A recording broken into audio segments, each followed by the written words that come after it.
A neon-lit city street bursting with people, noise, and breaking tension. A chaotic crowd yells at the counter while a dude shoves over an order. 3 small boxes, 2 large ones, to his partner, and she snatches the bag, smiling. Thanks for the purchase. In the end, they sold literally everything. The girl called the guy brother Shiro, and boom. The deal paid off big. She smiled and thanked her, and he couldn't wait to check how much profit they raked in that day. They got 51 silver coins and 10,900 bronze coins. Convert it to yen, and it's a staggering 1,600,000. The investment alone was 127,550 yen, and the profit was so massive that as he counted, he started to wonder if they'd messed up the calculations. She definitely didn't see this coming. This is insane. Shiro's brother somehow sells his ideas like a magician, at least that's what she thinks, and when he got all flustered, he tried to deny it like, No, I'm not that good, even though she kept calling it an exaggeration. In Japan, the boy stared forward like, yeah, think these places really exist. And now, boom, he's standing in the middle of the forest with a portal gaping open right beside him. Behind him sprawls a fantasy town, and above it, 2 moons hang in the sky like they're watching him. But when he peers through the portal, there it is, his grandmother's room right in front of him, and his brain starts racing. His name is Yamada Shiro, and he's just moved into her house. The second he stepped into her room, a glowing portal to another world yawned in front of him. But his mind scrambled to shrug it off, insisting he was just exhausted. He threw in the towel a month ago, and now it's like his mind's snapping. Because what he's seeing isn't real, it's a hallucination. Yanking the closet door open again, he barked that this was the whole point. There was no hallucination in sight. He stared at the photos of his late grandmother, convinced they were the secret she never got to reveal. Because she'd been missing for 7 long years, and just a month ago the government finally confirmed she was dead. He remembered being tiny, trudging down the street with his grandma, begging her for his secret. And when she shut him down, saying it wouldn't stay a secret, his anger snapped and he hissed, I hate you. She grinned and swore that once he grew up, she'd spill every secret she promised. Then Grandma vanished into thin air, and he's still stuck remembering that smile. Even in the final photo, he didn't let it go, he asked her. Out of nowhere, he spotted a letter tucked behind the photo frame, addressed to him. Was it really from his grandmother? He ripped it open and started reading. Right there, his grandmother snapped into an apology for keeping it quiet. Because she's a real magician who rolled into Japan 80 years ago from a place called Rufardio, and the letter lays out 6 core points. First, her room links to the world of Rufardio through a portal. Second, Rufatio has magic, skills, and other powers that feel downright impossible. Third, yeah, dangerous monsters lurk in there and they don't play games at all. Fourth, it's not just humans in that world, other races are living there too. Fifth, she slid a ring into the envelope, one that'll help him crack the language of another world. And sixth, he's gotta slip that ring on, then read the book sitting behind the altar. He'll get it all the moment he arrives, no need to stress. Even the guy was already breaking into a sweat, like it was way too much info to take in at once. He rushed to the spot his grandmother warned him about, and there it was, a ring and 2 books sitting like a trap, all in a language he couldn't understand. Then he remembered her 6th rule, slid the ring on, and opened the book to read. After that, it hit him. He could actually start reading that other language in the book. And then bam, a voice inside his head snapped, telling him he'd unlocked the skill of equivalent exchange. Fear slammed into him as he froze, clueless about who was whispering inside his head. Then he crumpled to the floor on his butt, and the book slipped from his hands. He spun around in panic, but the room was empty. So yeah, he just landed a skill, straight out of those novels and games, like the universe decided to level him up. Suddenly, that voice blasted the news again, inventory ability acquired. He'd heard it every single time he unlocked a skill, but now the real question hit. What was he supposed to do next? Jump to another world and grab fresh skills, of course. He clung to his grandmother's words. Once he got there, everything would click, and even with the don't worry comfort, he still couldn't decide if he should go or turn back. Because she always said the world was built for travelers. But night had already slammed in. Tomorrow he'd have to hit the store. Next morning, he stared at his grandmother's photo, folded his hands like he was praying, and told her straight up. They were headed to another world. All comfy in his clothes, he slung a massive backpack over his shoulders and charged into his adventure. He strode down the path toward the village, eyes fixed on the lights ahead. This village was tiny, squeezed in between harsh mountains, and out of nowhere, you had beastmen roaming around with weapons, swords, and magicians in their weird hats. And yeah, right alongside the action, normal folks were out there trading like it was just another day. The boy lifted his hand to his face, shielding his eyes from the blazing sun, and then, boom, he grinned like everything was perfect. This town was gorgeous, and his stomach was already growling. Out of nowhere, someone from the side snagged the guy and asked if he wanted shashlake, promising him a discount. So the guy walked right up to the merchant and demanded to know whose meat he was selling. He grilled that orange rabbit meat for just 3 lousy bronze coins. The guy scratched his head and blurted, "Sorry, I've got no money on me." The merchant pressed him and he shrugged like, "Then I'm just asking." He kept walking, and the second the horned rabbit meat flashed in his mind, his mouth started watering like crazy because it looked downright delicious. The boy dug into his pocket and yanked out 4,200 yen. Barely anything left after that trip to the store in his world, and all he could think was, if only this rabbit would take Japanese yen. Just like that, a glowing magic circle snapped into place over the bills in his hand, and they melted into local coins. The guy stared, totally stunned. Then came the panic. What the heck happened? And why was his money turning into something it couldn't be? He got it immediately, spun on his heel, and bolted back to that merchant, then demanded, "Tell me, do bronze coins look just like this?" The man mulled it over, and then it clicked. He clocked the guy's clothes and straight up asked if he was a traveler from another country. When the man pointed out how totally different his outfit was, the guy froze in confusion, then shrugged and said it was basically just like that. The seller practically beamed because he proved he was right. Turns out that guy wasn't just happy, he was right too, and it confirms one thing. His equal exchange skills really work. He first asked for 2 kebabs, then caught himself and changed it to 3. Right then the merchant nodded and cut him a deal, saying as a traveler he'd only need to pay 8 bronze. He grabbed 3 kebabs and thrust them into the boy's hands, who immediately thanked him. Then he told the old man, "You're really kind." He'd already convinced himself that this new world's food would taste amazing. Then his first meal landed, and it was bland as dust, with 0 seasonings to save it. This power can flip money on command, but can he turn his yen back afterward? Then, out of nowhere, the skill snaps to life and activates itself. He grabbed the world's cash and demanded it be remade into Japanese money. Then the swap happened, and it actually worked. That's the power of equivalent exchange. Swap it right. And he can trade money from other worlds both ways, meaning if he rakes in big cash here, he'll end up rich back in Japan too. If he thinks that way, it's because of their imbalanced skill. At least that's what he's telling himself. In his mind, he's already soaking in a bathtub overflowing with bills. This time, he decides to swap 10,000 yen and uses an equivalent exchange. At the end, they traded it for 1 giant coin, and the color was totally different. Was it really silver? He spun to the merchant, staring at the old man, and demanded, "Do you really have money like this?" The man rubbed his head raw in pure frustration, staring like he couldn't believe it. Was that kid really out of bronze coins?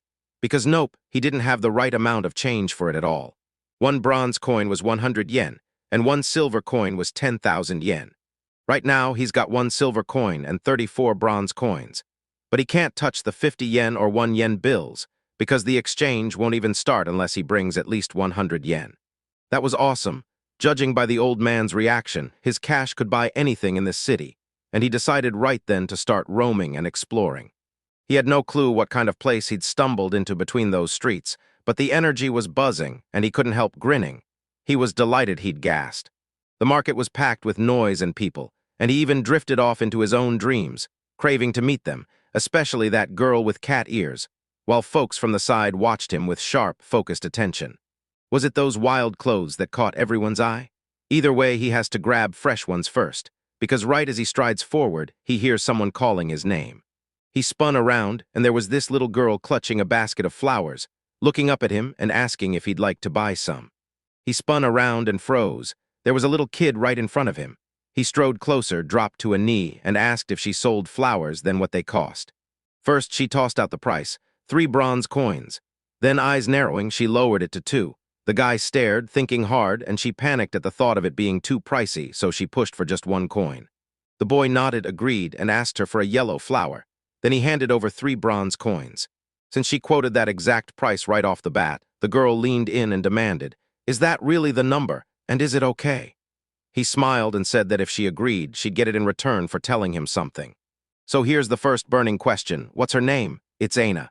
He introduced himself as Yamada Shiro, telling him it was great to meet him, then insisted everyone just call him Shiro. When the girl shook his hand back, she smiled and said she was just as happy to meet Shiro's brother. He's a traveler and he decides to pepper them with questions, starting with, "What's the name of this city?" And thanks to Aina-chan, he walks away loaded with tons of useful info. Nenorich City is owned by the Jiliwam Kingdom. And here's the money math. 3 kinds of currency run the streets. 100 bronze coins equals 1 silver coin. 100 silver coins equals 1 gold coin, which means 1 gold coin is worth 1,000 yen. Around here, the average paycheck is just 8 silver coins a month. And it's wild because only a couple of people even have gold coins. And nobody, especially not a kid like Aina, gets to trade without the local authorities' permission, not even for a second. Then it hit him, a plan. He whipped around to the girl and asked if she could sell him 10 flowers. She nodded, then froze in shock and demanded, "Are you for real?" He blurted out a yes. He wanted those things, and he knew they'd come in clutch for him. So he slapped down 30 bronze coins, and the girl thanked the guy with a bright smile. He thought his grandmother would be overjoyed. Then the girl pressed him again, asking which grandmother he meant, but he shrugged and said it was nothing before thanking her for the stunning flowers, and he couldn't stop smiling because they were so beautiful. He asked if she'd show him where City Hall was, and she told him, "Yeah, I'll show you." She flicked her hand at me and told me to come after her. Finally, they reached the town hall, right where the mayor's office sat inside this massive, gorgeous building, and he asked, worried, "Are we going to be okay? I'm not from here." She smiled and said, "Don't worry, everyone here is kind." But then, bam, the sight of that one granny hit like a jump scare. An ancient woman, clearly not human, stared at him weirdly and demanded, "So, are you from another country?" He said it was partly true. Then she leaned in and demanded he jot down her name and working hours on a scrap of paper, plus the way she sold her goods. He can sell on the streets, but every single day he has to cough up 10 bronze coins, an insane 1,000 yen, and shop owners take the same hit too, 10 bronze coins a day. Every day you've got to pay 3 silver coins, about 30,000 yen, and you can pick one of those 3 jobs, but she has to make it crystal clear. The shop owner's contract won't be valid unless it lasts at least 10 days. Then he decided, starting tomorrow, that he'd take on the role of a litter box for 5 straight days, and even managed to write in the language of another world because that ring's power was messing with everything. Granny squinted at his name, laughed, and called it strange. 1,000 yen a day. And when he really thought it through, opening a shop at a flea market around Tokyo would only cost 3,000 yen a day. He couldn't stop smiling at how cheap everything was. Then the woman eyed him like he was crazy. He clapped both hands over his mouth, panicked, as he totally forgot that he didn't know the prices in this world. Granny grinned and said the mayor is the one who sets the prices. She just wants his business to thrive for the sake of the whole city. The boy thanked her, and it was done in just 15 minutes. 15. He couldn't believe how smoothly it all went because he'd been ready to run back to the market. Then she thanked the child for helping her. She let out a heavy sigh, then looked him in the eye and walked away with a heartbreaking goodbye. He flicked his hand and stormed off the other way, and she yelled that the market was back in the opposite direction. She jabbed a finger at him, then, like a dare, decided to stick by his side, and when the hours opened up, they ended up at the market where the girl pressed him. "So, you already picked what you're selling tomorrow?" "I hadn't even thought about that. Now I can't stop wondering what he's gonna drag out and sell at that market." The girl made her move. She suggested an idea and told him, "You should sell stuff for adventurers," because she knew he'd realize fast, there are tons of them. Most folks in this market are straight up dressed like they're about to storm out on an adventure. Because the forest right nearby is crawling with monsters, adventurers roll into this city just to grab supplies and get out fast. This was the same deadly stretch he had to cut through to reach the village, and somehow he still walked out alive. He got hit with a wild idea for adventure gear, so that's why her flowers are practically impossible to sell. But today her brother showered her with a mountain of flowers, and joy hit her like sunshine, arms wide, eyes glistening. She thanked him with a teary smile and said it was great to finally meet him. She totally humiliated him, and then, right on cue, offered to give him a tour of the market. They ducked into a lamp and flint store, then sprinted to a raincoat and sleeping bag shop, grabbed supplies at a sharpening stone stall, and finished up at a rope shop. Dozens of shops lined the place, packed with every kind of gear and supplies for adventurers. Everything was exactly as she said. They clasped hands, and the girl tugged him straight to the grocery store, and right there the hero caught himself thinking, "What a good kid," because deep down he knew she'd make an amazing wife. It showed him right down the road where lantern oil and stewed meat were being sold.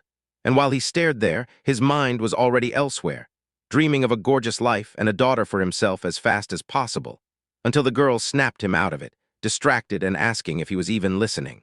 She pressed him again, "So what are you selling, did you decide?" And he shot back, "Yeah." Then her curiosity went full throttle. She begged, "Tell me." So he leaned in, whispered right into her ear. He decided, but she still had no clue what it was. The very next day, he was in full warm-up mode, stretching, prepping, ready to move, when right on cue a girl sprinted toward him and greeted her brother, wishing him a good morning. He even tipped his hat to her and asked straight up if she'd be selling her flowers today, because that was the whole point, while she'd already dragged herself out of bed way too early just to pick them. Those flowers were stunning. No doubt she'd clean up today. She flashed a bright smile and said she'd sell a ton of them just so she could buy medicine for her mom. She waved at the guy, told him they'd catch up later, then bolted like her life depended on it. She darted from stranger to stranger, and a few even shoved her aside. Then she dropped to the ground, flowers spilling everywhere, and still kept reaching for more people to buy them.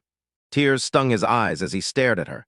She was going to make a move for sure, and he swore he'd try today too.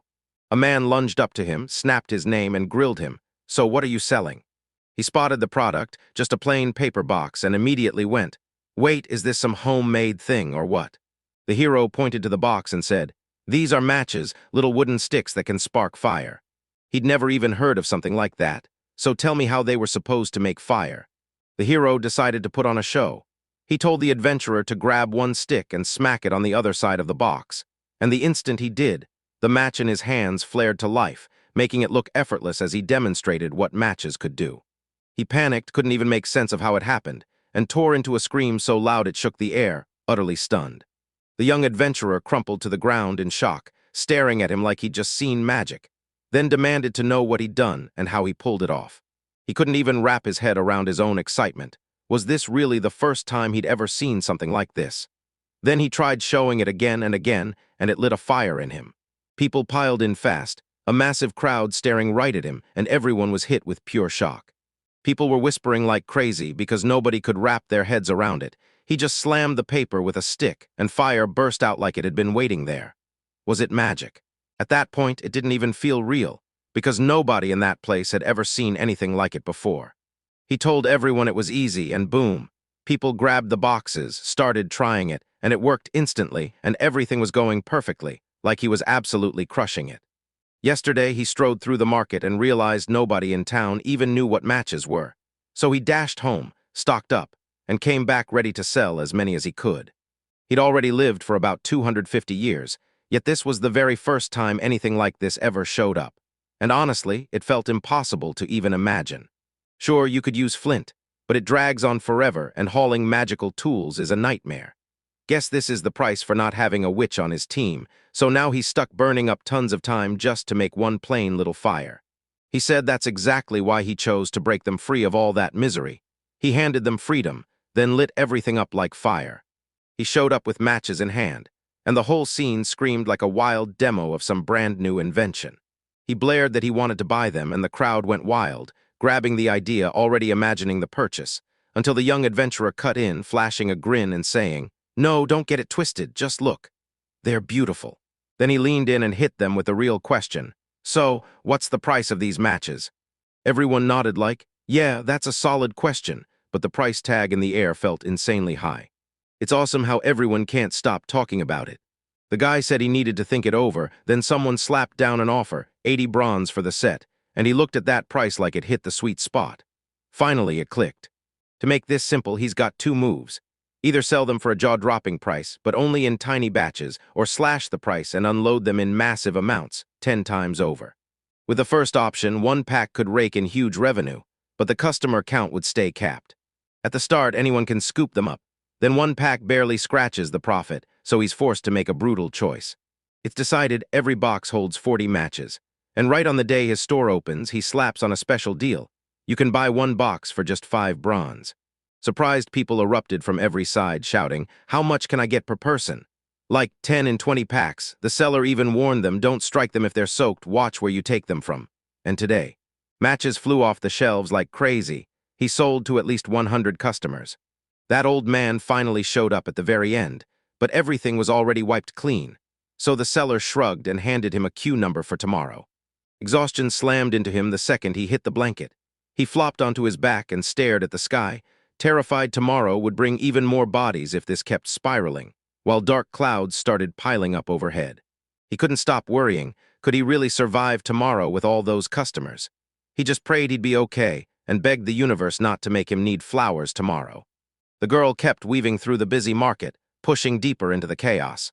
She screamed for flowers, then spun around the moment she spotted Shiro. She stared at him, shocked, and blurted out how he ended up in the store and why he was just standing there.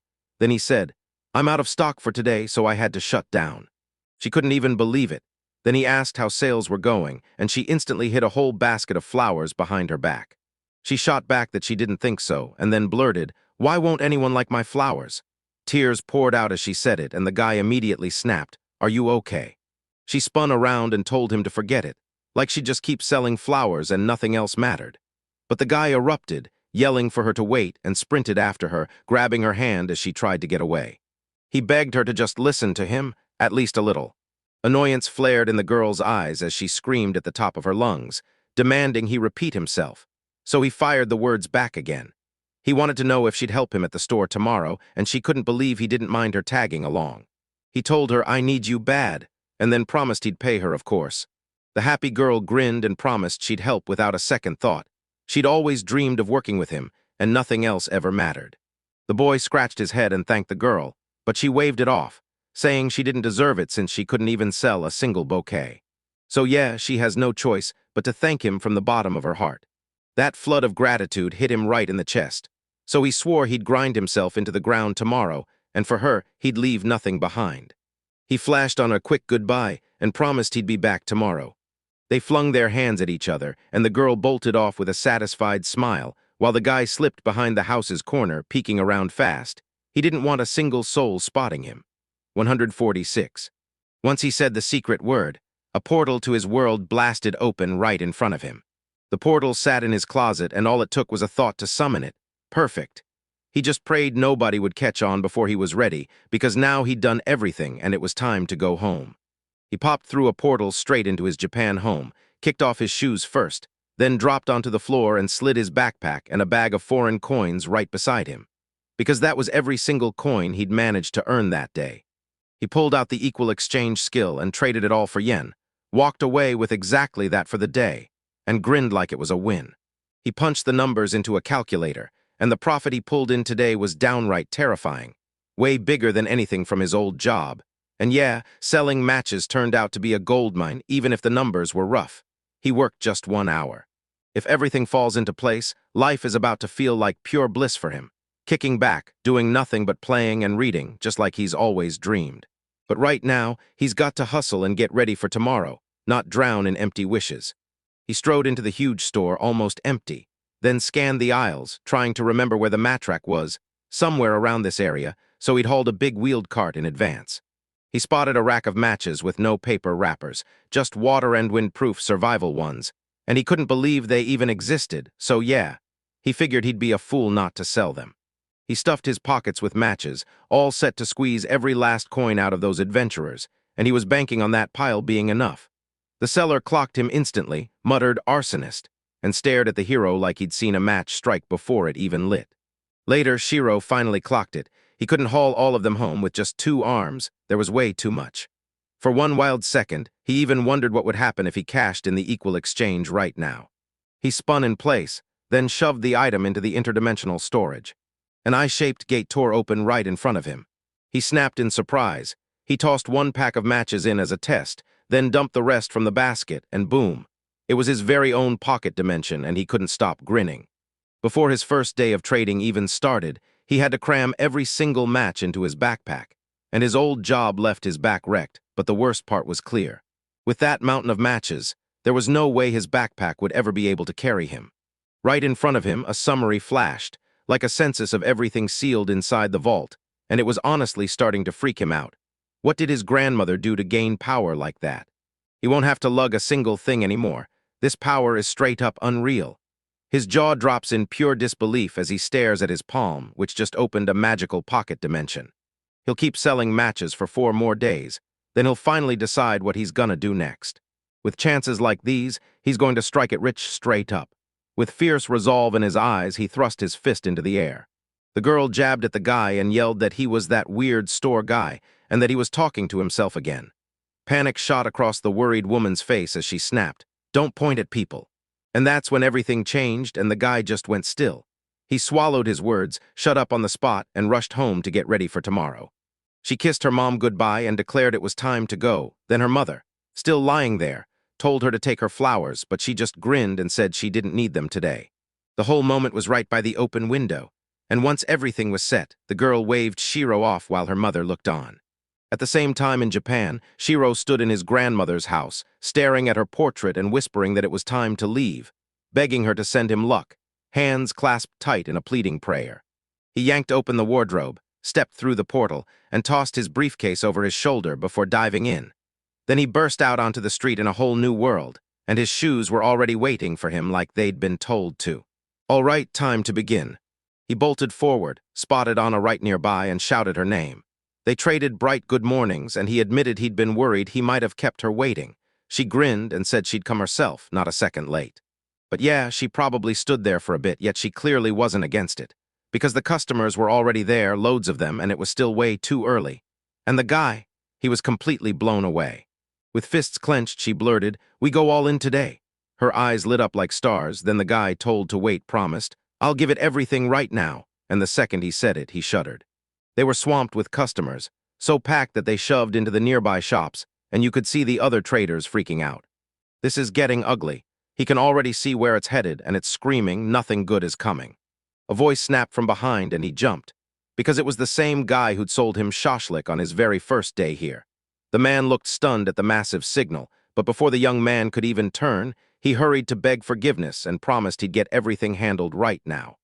Then finally, he spotted the man who'd spoken to him and the face clicked in his mind, and he blurted, "Wait a second," calling him Lord Rhodesy. The man waved back and greeted him with a bright smile, and right beside him stood a girl. He swore he'd heard wild rumors about this new thing called the match, couldn't wrap his head around the fact that the guy pulled it off all by himself, and then he worried. Like, was he even okay? Because he sounded totally buried under customers, and yeah, he said it was bad. A woman nearby snapped that, in that case, they had a tiny shop on the town's outskirts, and they could let them use it right now, so he wouldn't get in the way of the other vendors. He blushed hard and asked if they were really sure they could help, and the woman just shrugged and said they had the day off anyway. So he didn't even have to worry, and he immediately lit up, saying he and the girl were unbelievably grateful. He blurted out, "Can I ask you something?" and pushed, "Is this woman the Lord's wife?" Turns out she wasn't, she was his sister, but he still couldn't spot a single similarity between them. They pushed a little farther toward Nakuya, because that was where their goal waited, and the second they arrived, they spotted a convenient little shop. So it was go time, and they dove into the work without wasting a second. He decided to try again. He shoved 2 matchboxes at her and told her, "If I say M, you hand me the small one. If I say B, you grab the big one." Then he made sure she wouldn't miss it. They also had matches that never got soaked. Anna's eyes screamed panic, and you could feel it. She blurted that everything was fine and swore she'd handle it. But the guy immediately lost his calm, convinced she wasn't really okay because she looked downright terrified. But now it's go time. The store doors are finally about to open. He bellowed down the street, throwing out apologies for the delay, and yep, the place is open for today. And from early morning on, a massive line has been stacking up outside. He told everyone with tickets got served first. Then that guy started bossing the girl around. "Bring this, give me that." And the very first order was 3 small boxes and 2 large ones. Then 5 little ones and 1 huge one. Yet the whole box slipped out of the girl's hands and crashed down. She snatched at it, lunged for the top shelf, begging him to wait and apologizing for the delay, then blurted, "4 waterproof ones, hurry up." The guy immediately asked if everything was okay, and Honor apologized right on the spot. That girl was struggling hard, stuff kept tumbling, chaos everywhere. But then she gasped at the insane timing. The matches sold out in seconds, crowds shoved forward in line just to get in first, and the guy who took payment tipped his hat and waved the next buyers in. They're flying off the shelves at full throttle speed. After a little while, the whole place was wiped clean, sold out. The guy shot an apology to the crowd, basically begging forgiveness because everything was already gone. The girl stared, stunned. They really sold everything. And that's when it hit. In the guy's eyes, it all happened because of her help.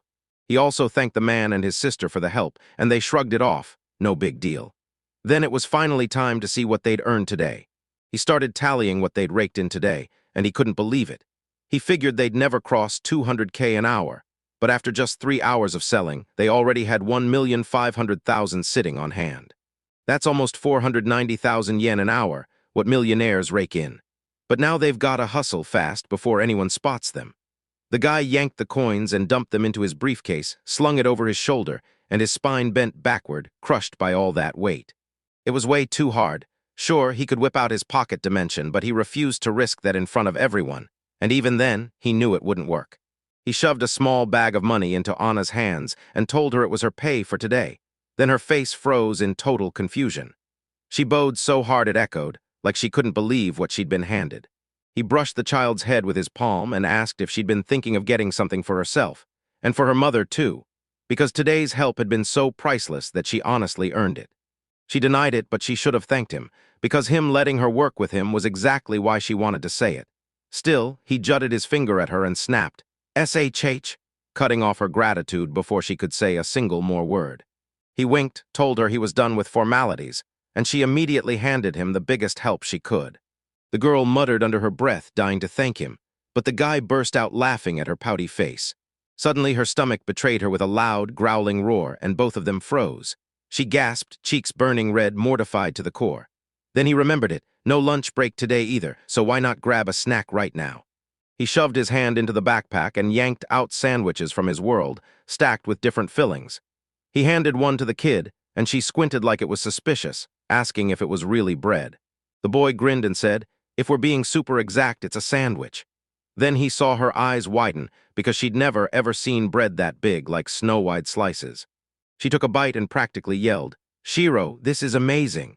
And when his face lit up, her eyes sparkled like stars as they ate on a blanket by the stall, when someone suddenly slid in from their side. The stranger swallowed his pride, apologized, and asked for a minute of their time. Shira stared at her, double-checking if she was talking to him, and the girl nodded. Yes. She hears a rumor about someone selling a brand new matches type thing, and she's pretty sure the seller is Shiro.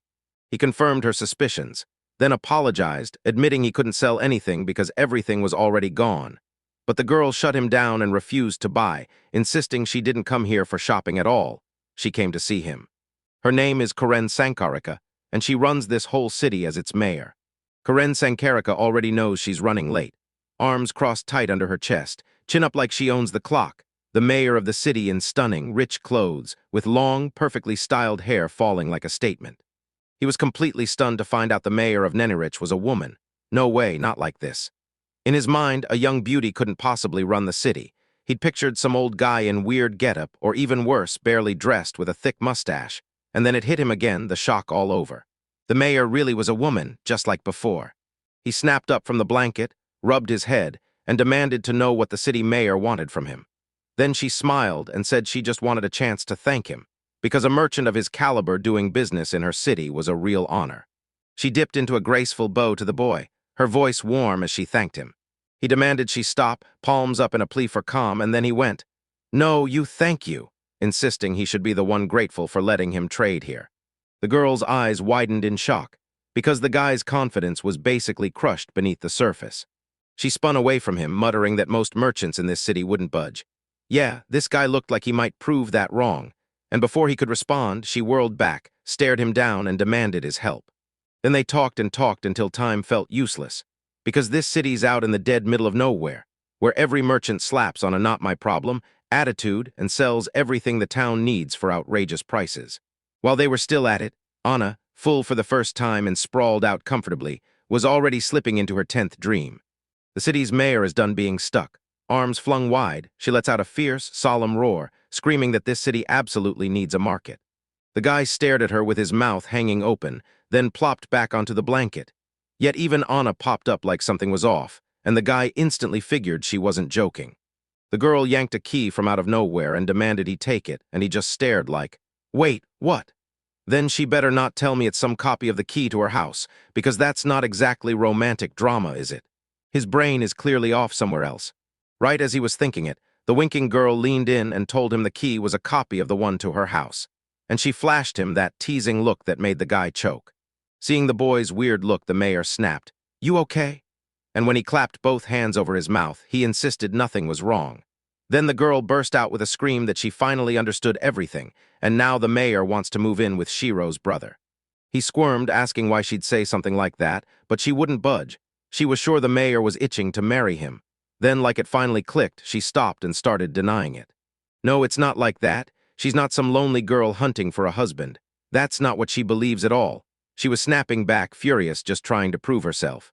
She forced a steady smile, coughed once, and snapped that they needed to get back on track. Because she'd come to ask him a favor, and the second the words left her mouth, she turned away again just as he blurted, "So, are you married?" She jabbed her finger toward the village houses, calling out the biggest, farthest one, an empty place he could slip into with his key. And then she pushed him to start trading right on the ground floor of it from tomorrow. He had no idea why, but the day before, she'd already been hit with complaints from other traders. They were debating how they couldn't sell a single thing while the crowd was packed shoulder to shoulder right in the middle of the market. And the guy instantly got what she meant. He caught it himself. This kind of trading can't go on for long, not like that. The girl flashed a grin and offered, "If you want, I'll show you everything." "Deal. I'll decide once I've seen it all." So they pushed through the busy market, weaving past traders and townspeople, while the mayor himself greeted people as they went by. Finally, they burst up to the house she'd been describing, an awesome 3-story cottage with a balcony on the second floor. And right there, they just froze, totally stuck on what to do next. The place looked incredible, not the least bit cheap. Inside, a massive staircase climbed to the second floor and a gorgeous chandelier lit the place up.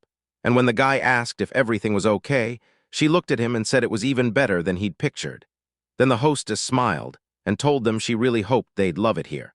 Oh, and the mayor wanted to ask him something, so he snapped his head around and listened, locked in on every word. Right then, the kid bolted up to Shiro's brother, and he dropped down so she could whisper into his ear. Anna murmured that maybe the mayor would finally ask him if he had a mate.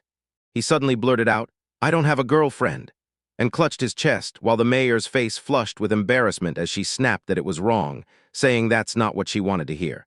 The boy cracked up and said he was just joking, and the kid laughed right along with him. Then Karen's face went bright red with embarrassment as she puffed out her cheeks, blew out a sharp breath, and snapped that he had no business laughing at the mayor. She tightened her expression, let out a slow breath, and demanded, "Why would a merchant like you even try to run trade in this city? It's a tiny town of just 500 people, and yeah, being the mayor and having to admit that is humiliating, but he knows he could have made way more in bigger towns and villages." He rubs the back of his head because deep down, he already knows she's right. He paused, thought it through, then admitted he figured it was just because he loved this place so much. And yeah, he'd only been in Ninarich for 3 days. Ine throws her heart into trying to work for him. Yeah, she's totally blown away by his words. And when she sees the mayor in this city being so kind to him even though he's not from here, her cheeks instantly burn red. Something like that. Now he's totally obsessed with this whole city, and right then he throws his arms wide, grinning like he owns the place. He's from another world, clueless about other cities. But he's dead certain there aren't many places around here as warm as this one.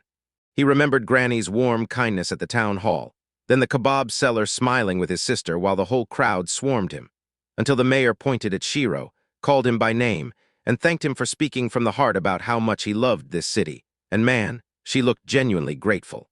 The kid screamed at Shiro's brother that he'd made the girl cry, and the moment the words landed, the boy blurted apologies nonstop, begging her to forgive him. The mayor shot her hand out for a shake, told him he could just call her Karen, and grinned. Then the boy, Shiro, cut through the formalities and asked to be called that only.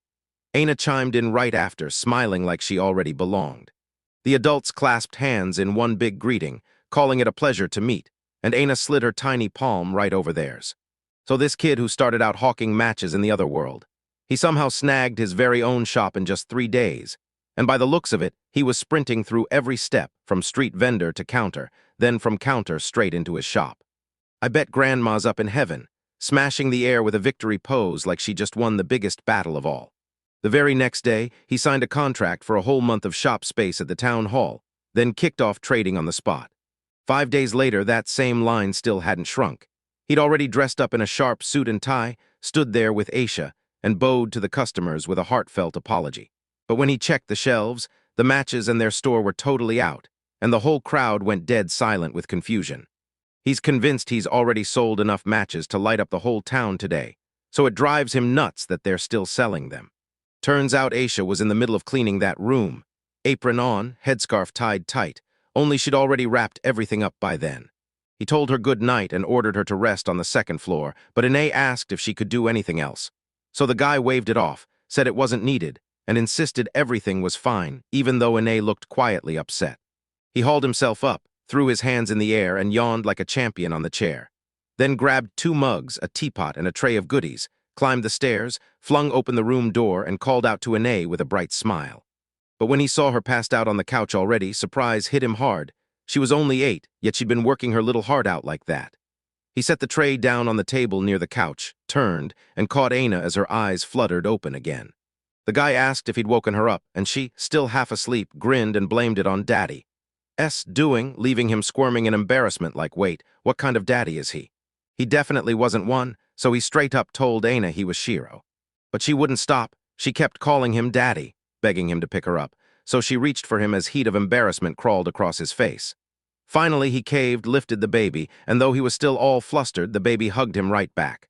Aina beamed when her dad finally wrapped her in a hug, and right away her mom did the same. Then, before Aina even finished a word, she crumpled into sleep again, clinging to him like he was her safe place, and the sight totally stunned him. The boy stared at the scene like, how did I become a father?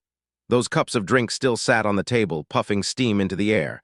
He wrapped the child in a blanket and told her, if you want anything, just say it to me. And right then and there, he'd do anything to help her. Sure, the kid didn't hear a thing because he was out cold, smiling in his sleep. On the store's 6th day of sales, Shiro decided to shut Aina down for the day, even though she was dying to keep working and looked downright miserable. So he pushed outside, bowed nearly 90 degrees, and shouted to everyone still in line that, sadly, every last item was already gone. Even though it wasn't the first day of sales, a massive crowd still surged in every single day, desperate to grab goods. And the guy trudged inside again, flopped down on the table, and mumbled through exhaustion about how brutal it is to run everything alone. The doorbell blared out of nowhere, and the owner knew a customer had walked in. Yep, it was Karen. She shot in an apology for barging in, and the moment he heard her, he called out to her right away. He shot up from his seat and bragged that they sold out again today, like it was no big deal, and the girl just smiled, not even surprised. In fact, she was secretly happy because she'd been expecting this kind of move from a seasoned trader like him, even if he didn't fully agree. Staring at the boxes stacked behind him, he couldn't wrap his head around it. The purchases were 5 times the number of people in the city, and that truth hit him hard. The girl caught wind of this wild rumor. Someone was reselling matches in another city and cashing in hard. And it all spread fast because people who'd finally saved enough matches in their shop couldn't wait to run and brag to everyone else. Now he wondered if setting a limit on the number of boxes might be the smart move. Then the mayor called Shiro and said she'd decided to come to him today, with a serious look and a request on her tongue. Turns out this wasn't some casual request at all. It was deadly serious. He nodded and told her to come upstairs, then set 2 steaming cups of hot drink on the table, one facing him and one facing her. And when they finally sat across from each other, he leaned forward and asked what she wanted. She clasped her palms under her chin and made her choice. Start from the beginning, and then she asked, straight up, whether he knew there was an adventurers' guild in her city. He already had the scoop, Gensuki, that's what he called it, and he pressed her to confirm whether his info was real, then he blew her away because she hadn't even guessed he'd know the name. She just smiled at the shock, because somehow a bunch of his customers were adventurers, and it clicked that the guild connection was basically like a middleman. People come calling for help, and once the request hits, the adventurers snap it up. Like they're part of some, we get it done, organization that promises success. They're usually sent to drive off monsters that go after livestock and people. And while they're at it, they're ordered to gather mushrooms and medicinal herbs to brew medicines and all the other life-saving stuff. Because he already had the full picture, she didn't waste a second. She blurted out that Gensuki is the only adventurer guild in her city. Guildmaster Gensuki must have pulled some strings with the mayor because she shut her mouth and looked away mid-sentence. That kid's curiosity snapped into overdrive. What did Gensuki do? And hey, the guildmaster. She's the head of the Adventurers Guild, the kind of title that makes any boy's heart race. The guy shot up from his chair, planted his hands on the table, and demanded what the heck happened to him, and the girl just stared at him, totally lost at first. She held that tense silence, cutting in with a few words at a time, and the moment she did, the guy started squirming with nerves too. Then, at the peak of all that tension, she finally dropped it. The guild leader had escaped last night. The worry in her voice said everything. To make things worse, they didn't have a single coin to back the guild, so the pressure slammed down on her. And the guild adventurers were on the verge of leaving the city, but every last coin was locked in their leader's hands, until the guy finally snapped to the truth. This was crushing the girl's shoulders like a mountain. But surprise, turns out the mayor's got a plan, and even the guy can't believe it. She'd mapped it all out long ago, and once she stood up, she moved to the window to stare out while he stayed planted in his seat. The adventurers, guild in the capital, is eyeing a brand new branch in their city. Until now they kept shutting it down because of Gensuki, but with the latest news hitting hard, they're already starting to seriously consider saying yes. He just clocked it. They were about to lose a major piece of the adventure city, and he couldn't shake the feeling this was the right call. The girl let out a breath of relief, thanked him, and told him his words made everything feel better, while the guy, mortified by the mayor's body, spun away in sheer panic, insisting he hadn't done a thing. She snapped back into business, turning to him and saying, "If you agree to my request, the guild from the capital will come here soon. Then we'll decide whether to set up an official branch." So she cornered Cairo and asked him to show his matches to their representatives. He wasn't fighting it at all, but he couldn't figure out why, because she'd never seen anything like this in her whole life, not even back in the capital, let alone anywhere else. And as she stood there, she stared down at the matchbox in her hand. She couldn't figure out how the hell he got his hands on them in the first place. That's exactly why she said it. She demanded she not be misread. She wasn't chasing answers or digging for the bottom of anything. She just thought, if he was the only one who had them, the representatives would finally take an interest. He totally gets what she means. He just has to grab their attention with matches. Like those reporters hyping that this city has one-of-a-kind items you can't miss, right? Maybe then everything finally clicks. The mayor blinked in disbelief because the guy got it all instantly. No help, no hesitation, and everything made perfect sense to him. Even as he stood there tossing those matches in his hand, he was already thinking up something else that could shock them. The girl blurted his name, shocked by how genuinely kind he was. She swore she'd repay him for this favor, staring at him with pure gratitude as her fingers fidgeted.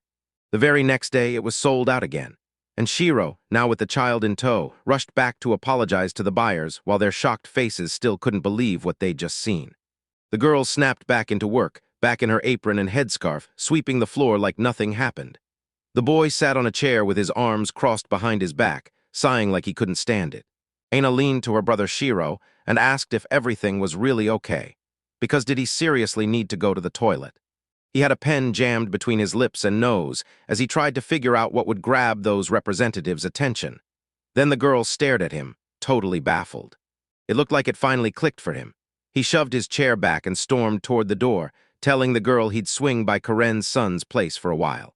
A little later in the city, he sat in the mayor's girlfriend's office, across from her at her desk, and you could tell she was thrown off by his choice.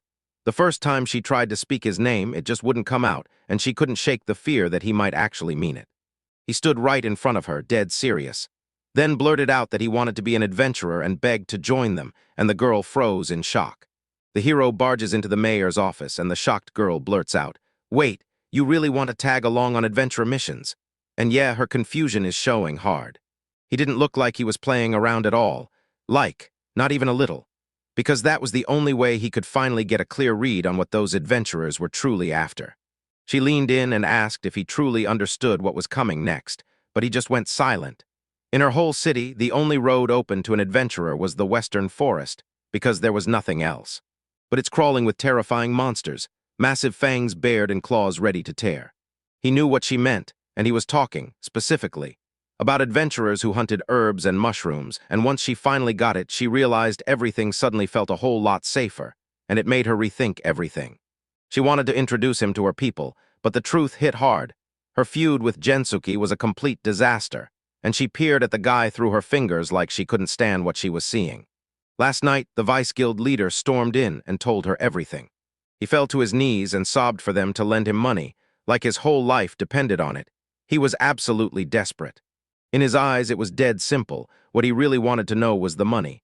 So he asked, and she flashed 10 on her fingers, face twitching like, "That's how much?"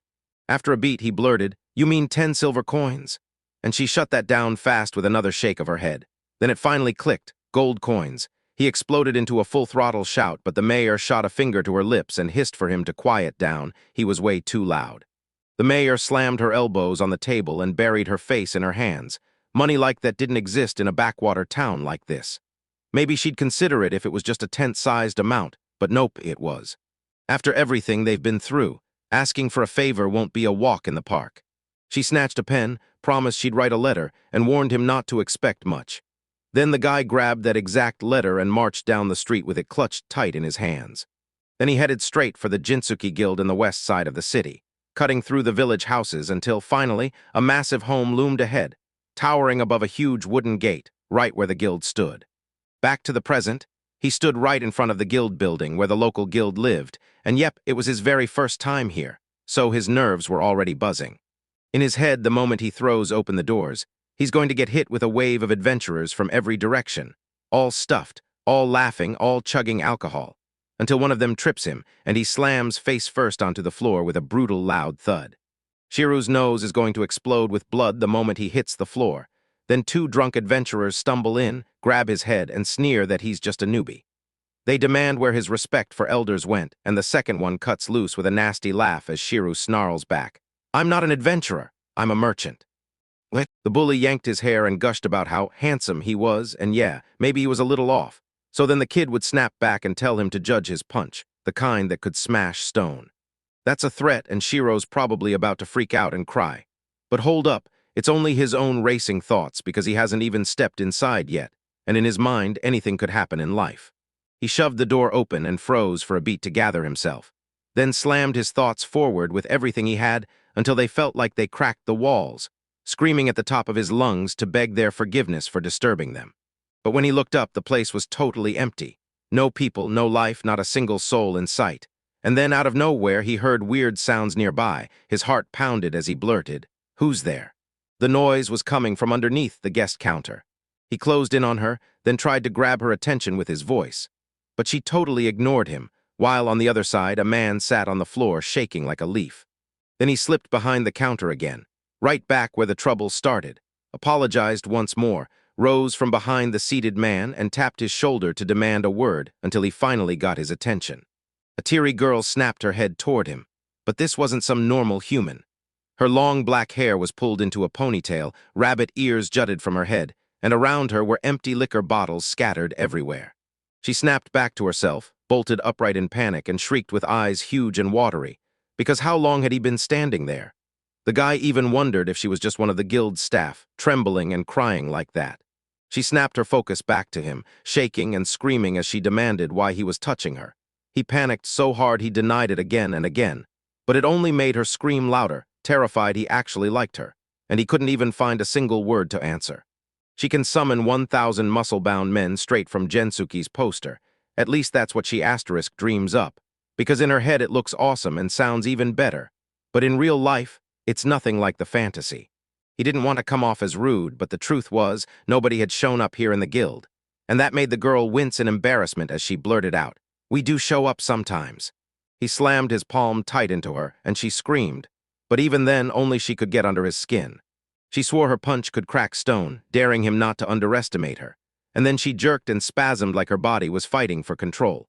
The worst part was, it was hard to tell if she could actually fight, because all she did was throw wild swings, and they missed. He realized this girl was going to be a total nightmare, then stared at her with this blank, stunned look like he'd just slipped into the astral plane, while she kept kicking up a storm, making noise, but still couldn't land a clean, controlled hit. He was done with this, so he let out a weary sigh, bowed an apology, and demanded where the guild's deputy head was, then begged for her to call him back.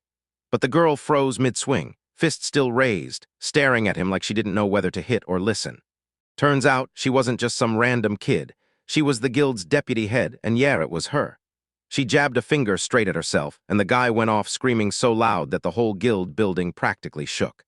Emily's Jinsuke deputy leader spot is basically hers by default, because the guild is down to just her now.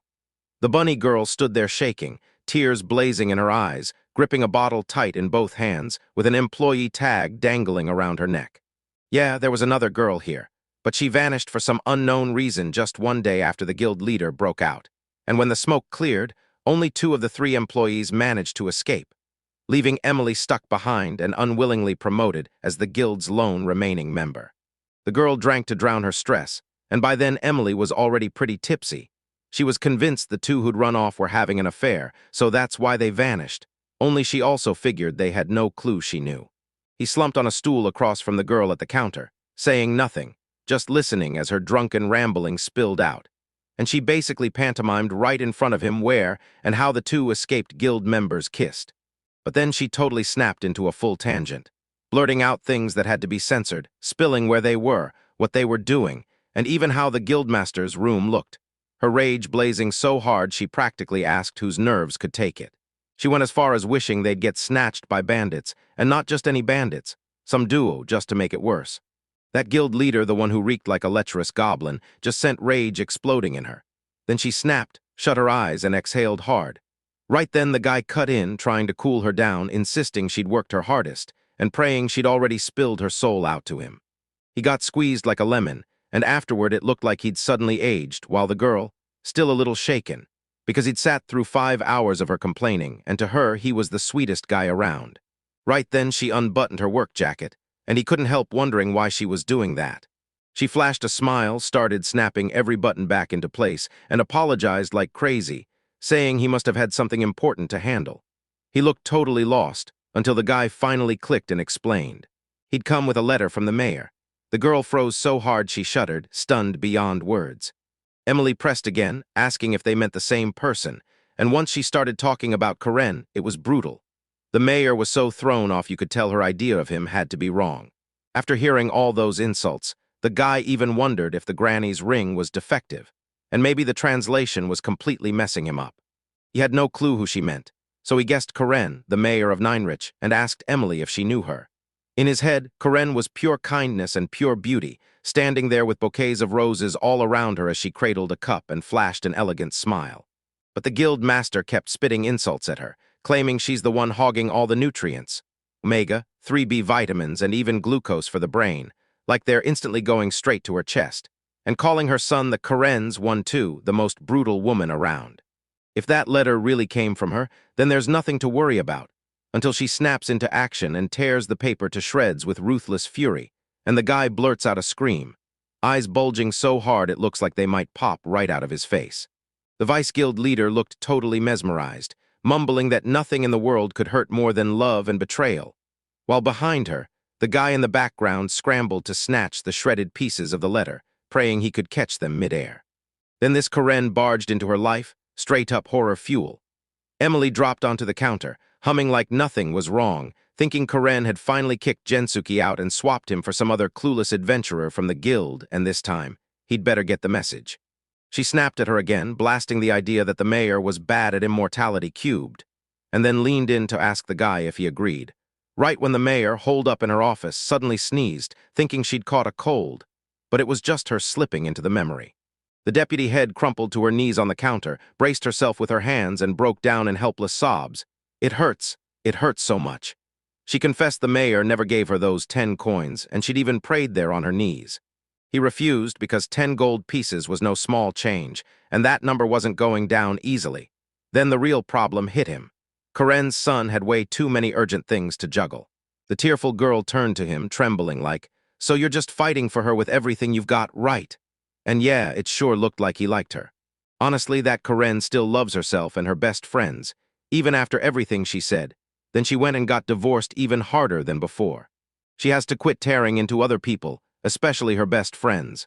No money, the guild was finished, period. She had zero clue what to do next, so she flopped onto her back and hid her eyes behind her wrist, bracing for impact.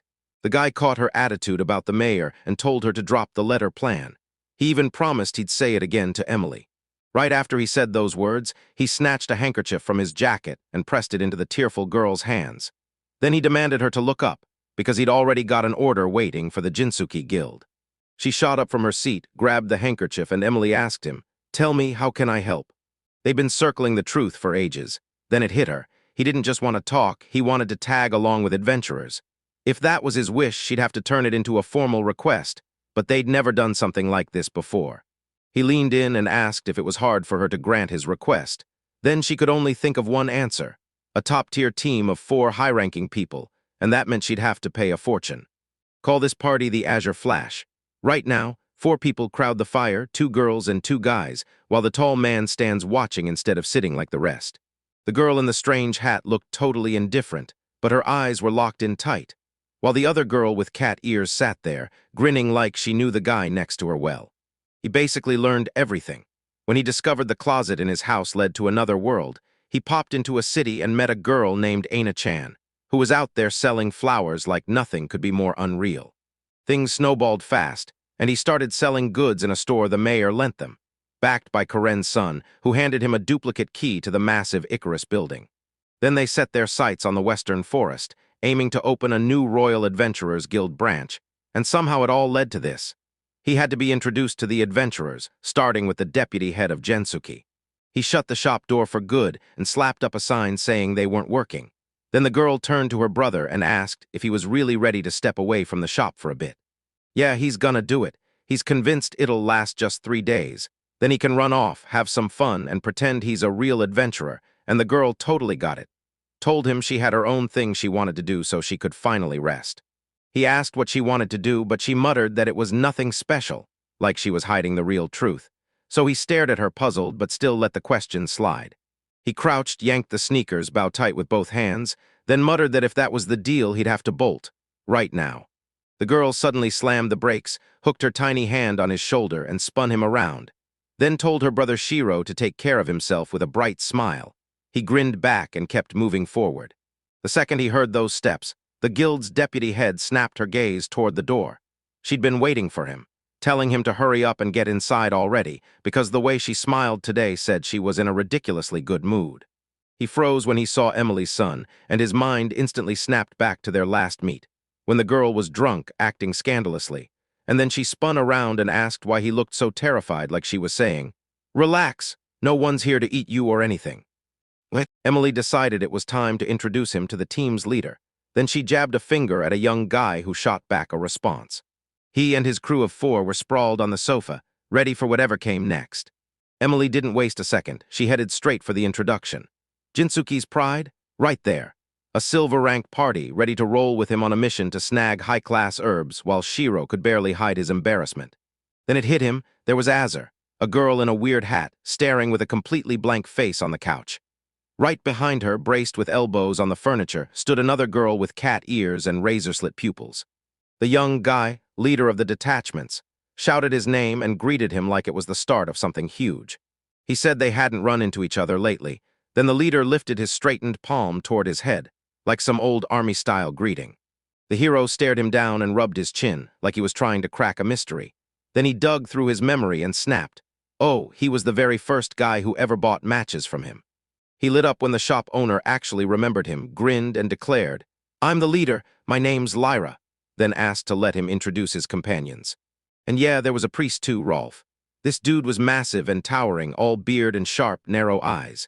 He rocked full armor, layered with a mantle and cloak, and around his neck hung a chain bearing a sacred symbol. He beamed at him, said he was thrilled to finally meet Shiro, and told him he couldn't wait to see them team up and work like a dream. He might wear priestly robes, but in battle he swings a mace like a soldier, and honestly, don't try to rile him up because he's not the kind of man you want mad. Their next party member is the mage, Neska. She slides in like a shadow, wrapped in a long cloak and topped with a weird hat, gripping her staff like it's about to explode. With hair so long it nearly kisses the floor, and somehow she's still in heels. The leader told her to greet the new guy, and she instantly froze. She managed a chilly "nice to meet you," and then looked away like he'd burned her. Neska barely talks at all, yet the leader still said she's cool with magia and even uses her first name. Even if Neska drags his feet a bit on the spells, the mage snaps a warning out, telling the leader, "Stay out of places you weren't invited or you'll regret it." He snapped back that he'd stop the moment she started casting faster, pure outrage blazing in his eyes, while telling himself she'd have to think it through. The last teammate was next to step in and get acquainted. But he barely had a second to start before the cat girl shot up and nailed a wild mid-air trick right over the leader's head. She beamed as she dropped right in front of the guy, squarely between him and Lyra, and introduced herself as Kilfa. Then he clocked her ears and blurted, "So you're a cat?" She snapped her ears up and stared him down. That was a weird answer, and you could tell. Lots of people here hate this kind of race, and even some of the customers did too. Meanwhile, the girl they were talking about just wanted to stare as a fly zipped right over their heads. He couldn't wrap his head around how anyone could hate cat ears or a race this adorable. Rage boiled in his veins. while he watched the girls soak up the compliments, strike cute poses, and clearly enjoy every second of it. She smiled and ate up the compliments in a sweet voice, even repeating the guy's exact words, because Kilfa is their ranger. She prowls the territory, hunting traps and anything sneaky she can catch. She fights with a dagger and a bow, too. So she yanked out a dagger and started slashing with it right away, and the squad leader right behind her instantly panicked. He was blown away by her, and she just laughed in his face, telling him he hadn't seen anything yet. Then the leader, clearly trying to mess with her, joked that she was the best at running away, and she snapped back, begging him not to say it. Right then, Leroy snapped that they needed to leave immediately, asked the guy if he had time to get ready and steel himself, and the guy nodded back, agreeing with full conviction. They all surged ahead, buying his answer as solid, and they had to bolt for the western forest right away. Right then in the city, Ine weaved between the shops, swung open a door and slipped inside, where a man sat waiting on a chair, and the moment he saw her, recognition lit up his face. He shot his hand toward her face and told her, just like he promised, that he was finally about to do it. Rolf, the fair-haired warrior monk, kept his gaze locked to the side, eyes narrowed, and Neska, the ranger Kilfa, and Lyra the warrior all stared right where he was looking. A thick forest surrounds everything, and right at its edge the mountains rise into the sky, only sky, no end in sight. The protagonist finally thought his ride with these battle-tested adventurers was done, and all he could do was pray the whole crew made it out safe. 4 adventurers, with Shiro leading the charge, thunder down a forest path. Rolf, Shiro, and Lyra are strapped with huge backpacks, while the girls stride ahead with nothing at all on their backs. Lyra whips around to Shiro and tells him to finally chill. If they can, they'll dodge the monsters. Shiro looks at the others and thanks them, and Kilfal steps ahead with ears perked up and a tail swaying behind her. Lyra hurried forward and begged them not to leave it at that, so Kilfoy shot a look at her and said that if she meant herbs, he'd already gathered them. Then Rolf cut in fast, snapping that they weren't hunting any scraps. They needed top-grade herbs because it was a guild order. The sorceress was the smallest one in the group, rocking a hat, and when the boys chimed in, she nodded along. Then, warned that night was about to fall, Lyra dipped his head to the side. Lyra halted in his tracks, shot his hand forward, and declared, "That's it, stop." Kilfa stayed facing away from the stopped boys, and Shiro couldn't believe they were really done. Lyra shot up a finger and declared, "Don't forget to rest," and that command has been obeyed since the days of old.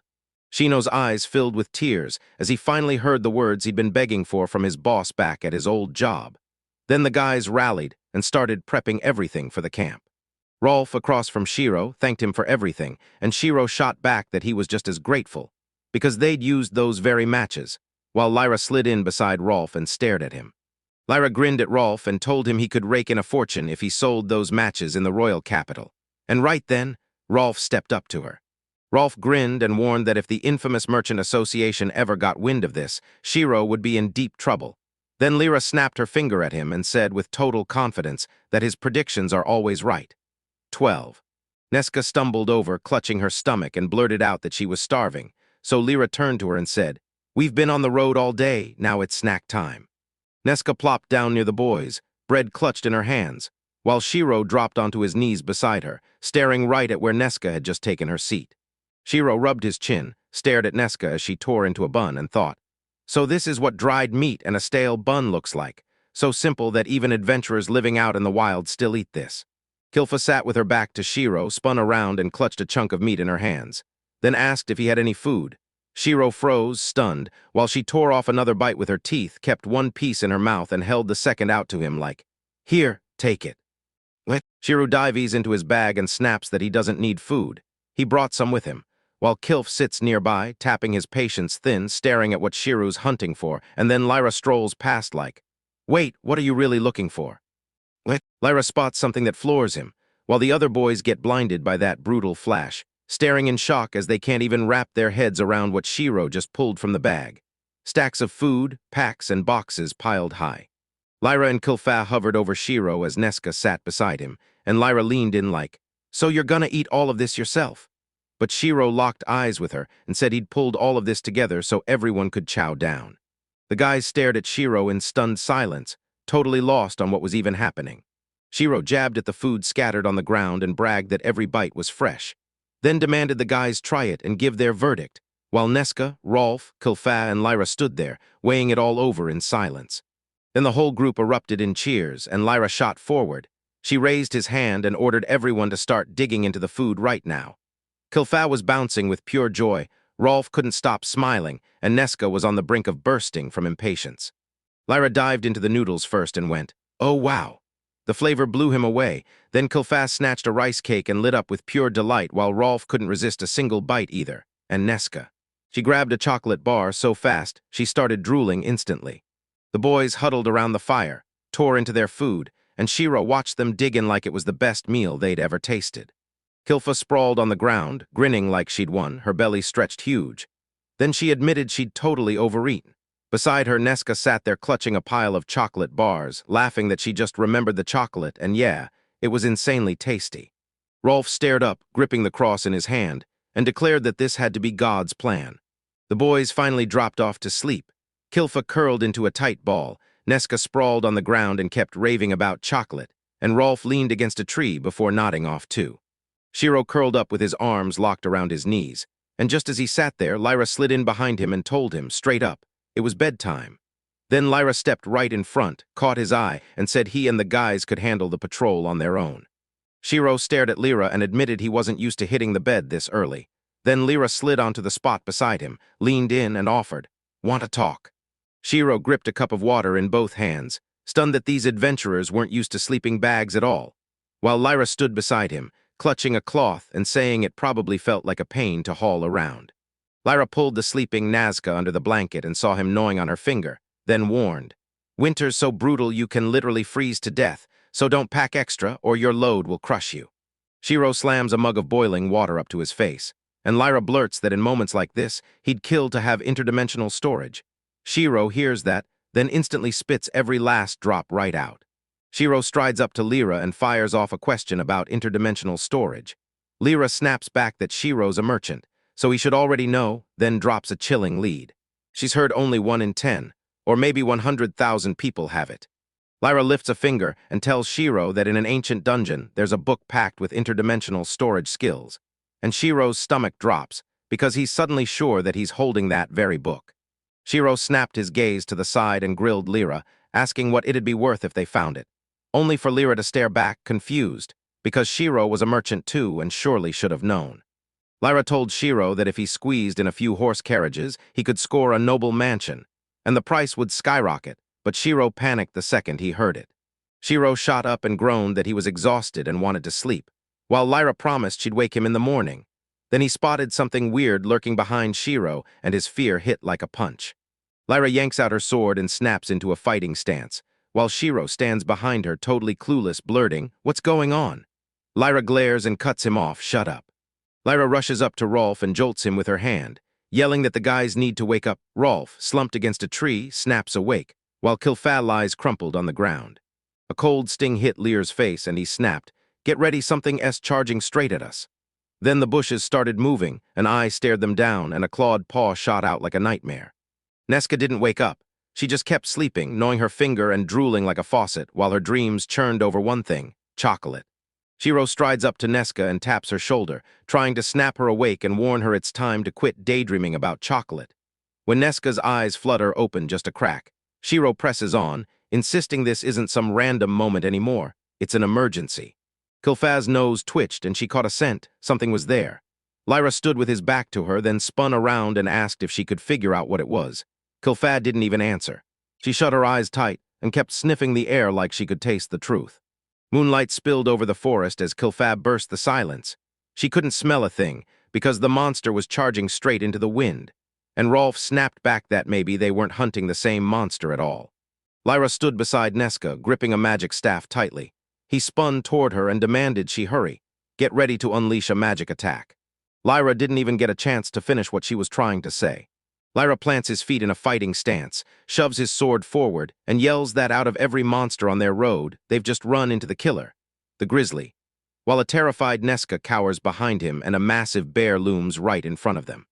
Shiro suddenly pops up behind Lyra, eyes wide at how huge that bear is, while Lyra flashes a hysterical grin and snaps that silver-ranked adventurers like them can't possibly take it on, because right now, the bear is trying to break free. Rolf slammed the truth down. No one was getting out of here, not even a sliver. The only chance belonged to Kilfa because she represented the Catlynx. Nearby, Kilfa just stood there, eyes locked on every single thing unfolding around them. Kilfa grinned and swore she'd never leave the boys behind, no matter what came. Rolf snapped his head toward her, insisting they'd lose even if they struck back. Lyra kept his sword raised, and the boys stood tight behind him, ready for whatever hit next. The bear charged straight at the boys, its massive paws packed with brutal, razor-sharp claws. Lyra stared at Rolf and demanded what they were supposed to do now, and Rolf stayed cool as he said one of them would have to be the bait. Lyra stared at the boys and weighed Rolf's offer, while they stood frozen in front of her, trembling. Shiro could feel a choice coming, and it couldn't wait. The boys huddled together, and Shiro's mind raced. Who should be the perfect bait? After weighing every option, he decided it was him. Lyra slid in behind Shiro and slapped her hand on his shoulder, calling his name, right into the moment Shiro panicked and thought, "She's calling me," knowing his logic was right. He was the perfect bait. Lyra kept his hand planted on Shiro's shoulder, and right then Shiro watched the boys' faces drain of color, like they'd just realized Lyra was talking about death. Shiro's face drained of color, his eyes dimmed as dread hit. Then Lear's words slammed into his head. He'd have to become bait. Only Shiro's wrong, and the truth hits harder than he ever imagined. Lyra shot his hand to the side and barked that Shiro had to sprint with Kilfa and Neska, while he and Rolf would handle the rest. Then Shiro froze behind them, stunned by every word. Lyra snatched up his sword, shot Rolf an apology for how it all spiraled, and Rolf waved it off, saying they'd been friends for ages, so there was nothing to worry about. Then Rolf spoke the names of the men, trembling with fear. Neska stood behind Lyra and blurted that she was coming to fight too. Lyra didn't even turn around, saying she was too slow and would only slow them down, and Neska's eyes flicked away as seriousness tightened across her face. Lyra snapped her gaze to Neska and grinned. He blurted that he just wanted to look like a total cool guy in the eyes of the girl he adored, and he begged her to understand why he was doing it. Neska yanked her hat low, snapped out a nasty insult at Lyra, and fought back tears as they poured down her cheeks. Meanwhile, Lyra and Rolf stayed locked in fighting stances, and Lyra urged Rolf to get ready to cast the spell and never forget to pray. Lyra's face went dead serious, his sword blazing up high. Then he warned, "When I get out, you guys start sprinting right now, and don't stop until you're as far away as you can get." Kilfa loomed behind Lyra, shot her finger upward, and warned her that something was lurking out there. So Lyra spun around, totally blindsided by what she saw. A wild roar ripped through the air, birds burst from the trees like panicked rockets, and the boys froze in pure terror. When they spun around, horror hit their faces at once, because a bear was already standing right in front of Lyra. Just when Neska and Rolf thought they could run, a giant bear drops in front of them from the exact direction they were trying to escape. Neska freezes, Rolf panics, and one bear flings its jaws wide and roars with terrifying force. Lyra thrust his hand toward where he was sending them and yelled, "Kilf, Neska, get ready to escape." Rolf roared back, "Me and Lyra will stall those bears." Neska gasped in pure panic, "We're going to die today." Massive bears loomed front and back, trapping the boys between their shadows. Shiro shoved his hand into his bag, digging until something sharp peeked out at the bottom, some kind of weapon.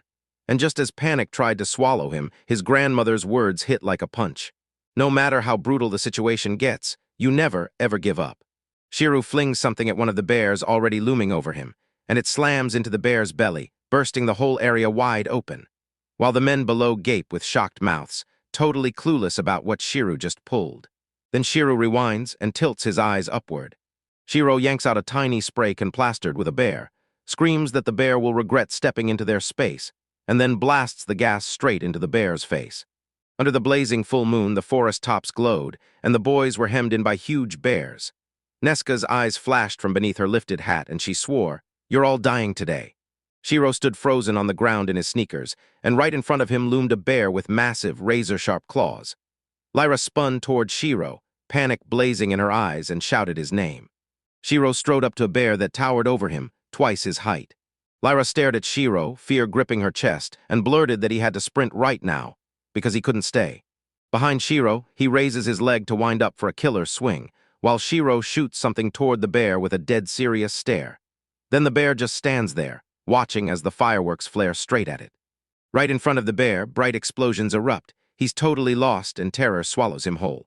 The bear stumbles backward, but Shiro keeps hurling burning fireworks at it, sprinting closer with one thought: keep the explosions going and scare it off. The boys just stared in shock, totally lost about what Shiro was up to. while Shiro, dead serious, barked at the bear that it would regret getting in his way and the boys' way. Shiro pulls out a tiny dark canister and blasts it straight into the bear's face. Then he screams, "Fire!" Meanwhile, the bear throws his muzzle skyward and unleashes a thunderous growl, then clamps his paws over his eyes and drops to the ground, growling nonstop. Right as the second bear shows up, it's suddenly looming behind Shiro. Lyra's eyes go wide, and she panics so hard that Shiro starts yelling. Another bear is behind him. The bear crowds over him, claws reaching out like it's about to hug him.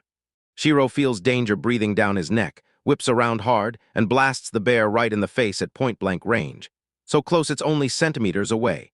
Then the bear panics, slams into the fence, and starts thrashing and clawing at its own face in pure terror. Shiro cracks open his spray can, and the moment he tests it, he's blown away. This thing is working way too well, and now he can't help wondering, was this the final blow against the bears? Lyra slips in behind Shiro and blurts out, "Did you cast some kind of magic on those bears? Or what?" Shiro spun around, still clutching the can, and snapped, "This isn't magic at all." Then he shoved his device toward the guys and dared them to take a look. Shiro held up the canister and warned them it was packed with poisonous gas. They'd have to line up the shot and press the trigger. The thing was dark as night, and a sticker on it showed a bear surrounded by strange hieroglyphs. Lyra locked eyes on the canister and snapped that it was filled with poisonous gas. He didn't get a thing, not one bit. Shiro then moved to keep himself away from the others, spun back, and told them it was time to bolt while they still had a chance. Lyra shot up his hand and begged them to wait. The boys stared at one bear, moaning, squeezing his eyes shut and rolling on the ground like he couldn't take it. So Lyra blurted, "What's that stuff in his eyes and nose?" Lear's eyes lit up like a match, and right then a plan hit him. He blurted that if something like this had happened, guys like them couldn't afford to waste the moment, and the bear jerked its paws off its muzzle, muscles tightening as it braced for something truly awful. Kilp's eyes flared as she understood the whole trap in an instant. Her lips parted, daggers snapping into her hands. Rolf stood stone serious, a razor spear hidden behind his back, while Nesca slammed a shield into place and decided it was time for revenge. A bruised, dark sky loomed over the forest as terrifying noise tore through it. Then the sun clawed its way up and morning finally broke. The boys didn't back down. They smashed through the bears, getting skewered in the fight by a sword and other blades. And while they struggled, Lyra rode right into the chaos, mounted on the bears themselves. The boys stood close by, breathing hard, and erupted in pure wild victory. Two bears are piled on each other, and Lyra bolts down to Nesca. "We've got to hurry up and gut them." Nesca shoots back that it's too much of a hassle. Then Shira glances at the guys and fires off a reminder of Lyra's wild declaration of love to Nesca. Lyra and Nesca's faces went hot the second they heard it, their bodies perking up. Yet the confession left them absolutely mortified. Lyra and Nesca stood shoulder to shoulder. Nesca glanced up and snapped that he had zero clue what Shira was going on about. Then Nesca turned back to Lyra. Lyra flashes back to that night and tells it how it went. He said something about the girl he loves, then shot back that the very first thing they should do is gut the bears and stop talking about that topic. Nesca faced Lyra, scratching the back of his head and glancing off to the side, because right then they were weighing how much they could get by selling the bear parts they'd just torn down. The boys huddled around one bear and started the work, with Rolf barking orders.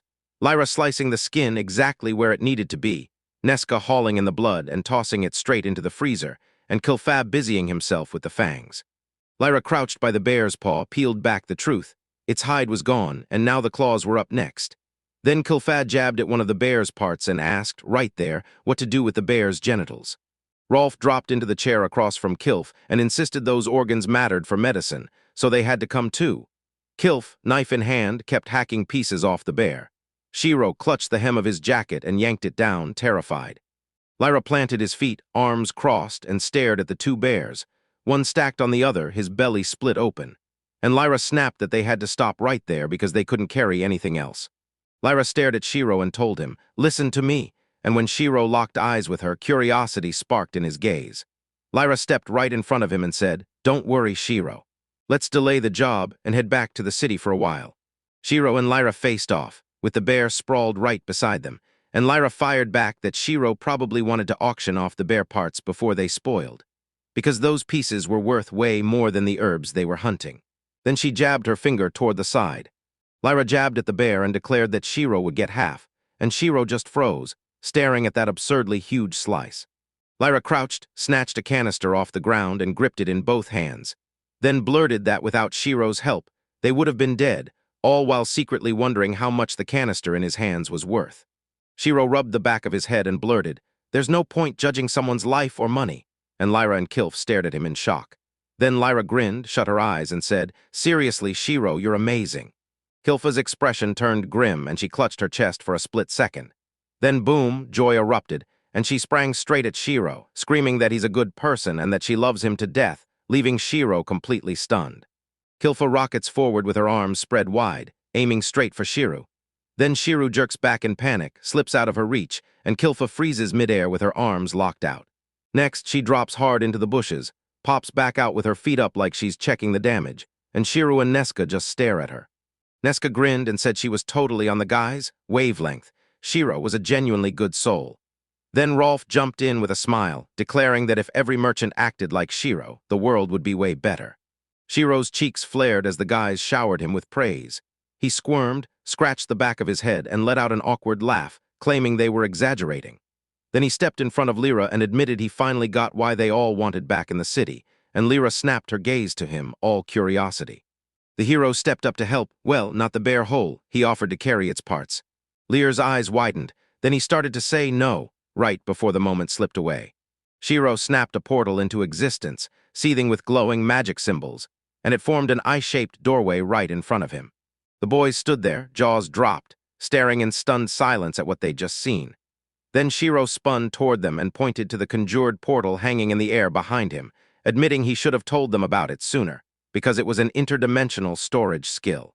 Lyra fidgeted and scratched the back of his head, one eye shut tight, and when the tree branches hissed in the wind, he insisted Shiro had nothing to apologize for, because he'd saved them earlier. Shiro snatched the bag off the ground, swung the backpack onto his back, turned to the guys, and announced it was time to head back to Ninevich. Lyra's eyes widened. "If that Shiro seals the bear's spatial storage inside the boundary," he said, pointing his thumb over his shoulder, "then we can push on and grab high-quality herbs." Shiro's grin flickered on, pure shock on his face, while deep in the forest, a shout ripped through the trees like thunder. They'd found something. Shiro's gut told him the trip with the guys wasn't done yet. 2 more days, then it would finally move forward. With the field stretching out ahead, he and the crew followed a narrow path, the forest hugging their sides and mountains looming in front like a looming challenge. Right in the middle of the busy city street stood a tiny blonde girl in a dress with big, bold buttons, arm raised to the sky as she yelled, thrilled that her brother Shiro was home. Shiro strode up to the girl, and when their hands touched, everything felt electric. Lyra hovered behind him, and Shiro asked if she was probably his daughter. He grinned, stepped beside her, and said she helps him at his store. Then she faced the guys with her hands at her sides, smiling like she belonged there. Lyra stepped up to the girl, introduced himself, and greeted her, while Shiro's thoughts raced. He was sure Lyra had handed Aina the store keys, yet Aina was still out on the street waiting for him. The boys strode up to the porch, staring as Kilfa hung in the air above them, and then they bolted off to the guild to finish the building, while Lyra and Shiro slipped into the house, and Lyra called out, "We're back." They get met by a girl with ears perched on her head, and she panics on the spot, screaming for mercy, begging for just a little more time, swearing she'll hand over every last coin. The boys burst into the room, and every inch of it was sheathed in wood, right in front. A girl knelt on the floor, while a man in a hat sat ahead of her. Shiro instantly guessed they'd come to help finish the house, but what was happening here right now had him hooked. The fair-haired guy with those tiny glasses on his nose exploded in rage and started yelling that Emily had been promising him money for 6 straight months. Then he snapped that this time he'd never back down. Emily sobbed and yelled back that she swore she'd hunt down the money by the end of the month and hand it to him. Shiro and Lyra faced off across the room, while Emily clapped her hands over her ears, refusing to listen to the man's words. Shiro stared, baffled, and Lyra shrugged it off. He's probably just a materials merchant. Shiro dragged his hand over his chest, spun to the man, and declared, "I'm Shiro, the merchant in this city." Then the man whipped his attention away from Emily and faced Shiro. Shiro's eyes lit up as he asked about the man's real reason for coming to Emily, and behind him, Neska and Kilfa leaned in, hanging on every word. Gerald, right there, took his hat off, covered one eye, and declared himself a materials merchant, while behind him Kilfa hunched over Neska's magical withering. Shiro and Gerald were trading words while Emily stood right beside them, and Neska was busy playing with Kilf. Then Shiro drops a bombshell. Harold knows the guild leader who vanished, and because the guild was drowning in massive debts, Shiro lent them 10 gold using Emily's house as collateral. The man slammed his fist on the table beside the contract, and Kilfed jolted at the sudden shock. He screamed that if they didn't hand back his money, he'd take over the whole building as his own. No other buildings crowded the area, just a lonely path winding to the house, while a whole village surrounded it. The merchant kept insisting the place and the land would barely scrape together the deposit, and then he even hinted the deposit might be covered only if he sold the house and land. Gerald shot Emily a cold look and demanded she hand over the title deeds. Genjuki pressed her index fingers together and insisted she wasn't bringing those papers. Gerald snapped out of it, calmed down, and demanded how Emily could stay loyal to a guy who ditched her, then muttered that the only smart move was to just let him walk out of there.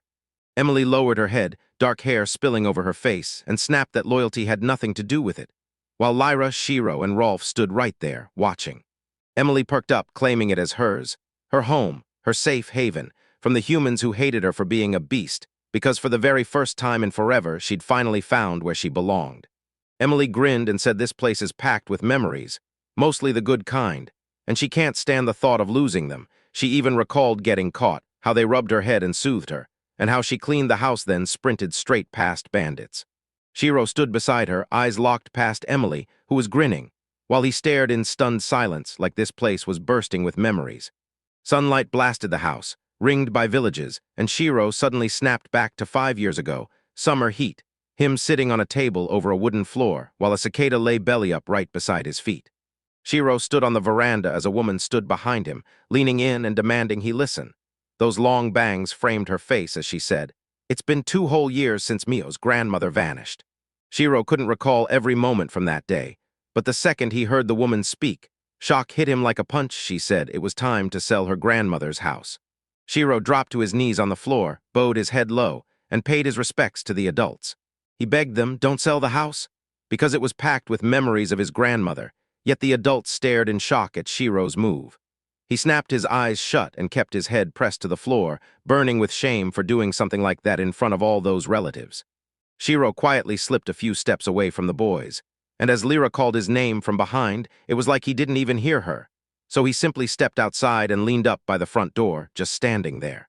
Gerald stared at Emily and said it was all personal, but a deal's a deal, no matter what, and Emily's ears drooped as she admitted she already knew. Lyra, Rolf, and Gerald stood in the room when Emily stormed back. She shoved the contract into their hands and declared that this was the title deed to Emily's guild building, but someone yelled that they couldn't wait. Emily screamed as he barged into the house and thrust his hand forward. Right in front of him lay something there. Emily's eyes flooded with tears and she cried, "Shiro, brother." Shiro then snapped that Harold refused to buy the bear's skin. Harold shot up to Shiro, hands shaking, and couldn't tear his eyes off the hide, because no way was this real skin, right? He gasped, insisting it looked like grizzly bear stuff, and the color screamed it was one of their famous exploits. Harold slapped his chest and blurted out that he wanted to buy the material, but Shiro stood there and flat out said, "I can't sell it, this is for Emily." And the second those words hit, both Harold and Emily froze in shock. Emily gasped that the guilt just couldn't be paid off, and Shiro shot a look at Gerald before brushing it off. "We'll pay later." Emily clutched her chest and cried, "Shiro, brother." Lyra shut his eyes and rubbed the back of his head, instantly getting what Shiro was planning. Then he marched up to Emily and told her that he and the guys had the exact same amount of material as Shiro.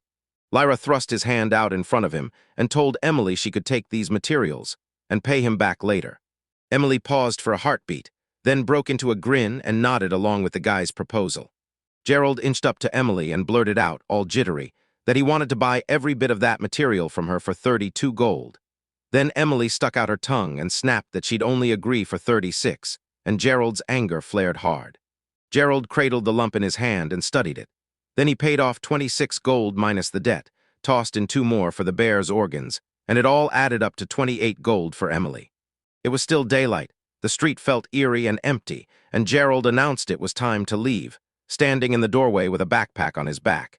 He looked back at the boys and promised he'd bring more of those irresistible deals next time.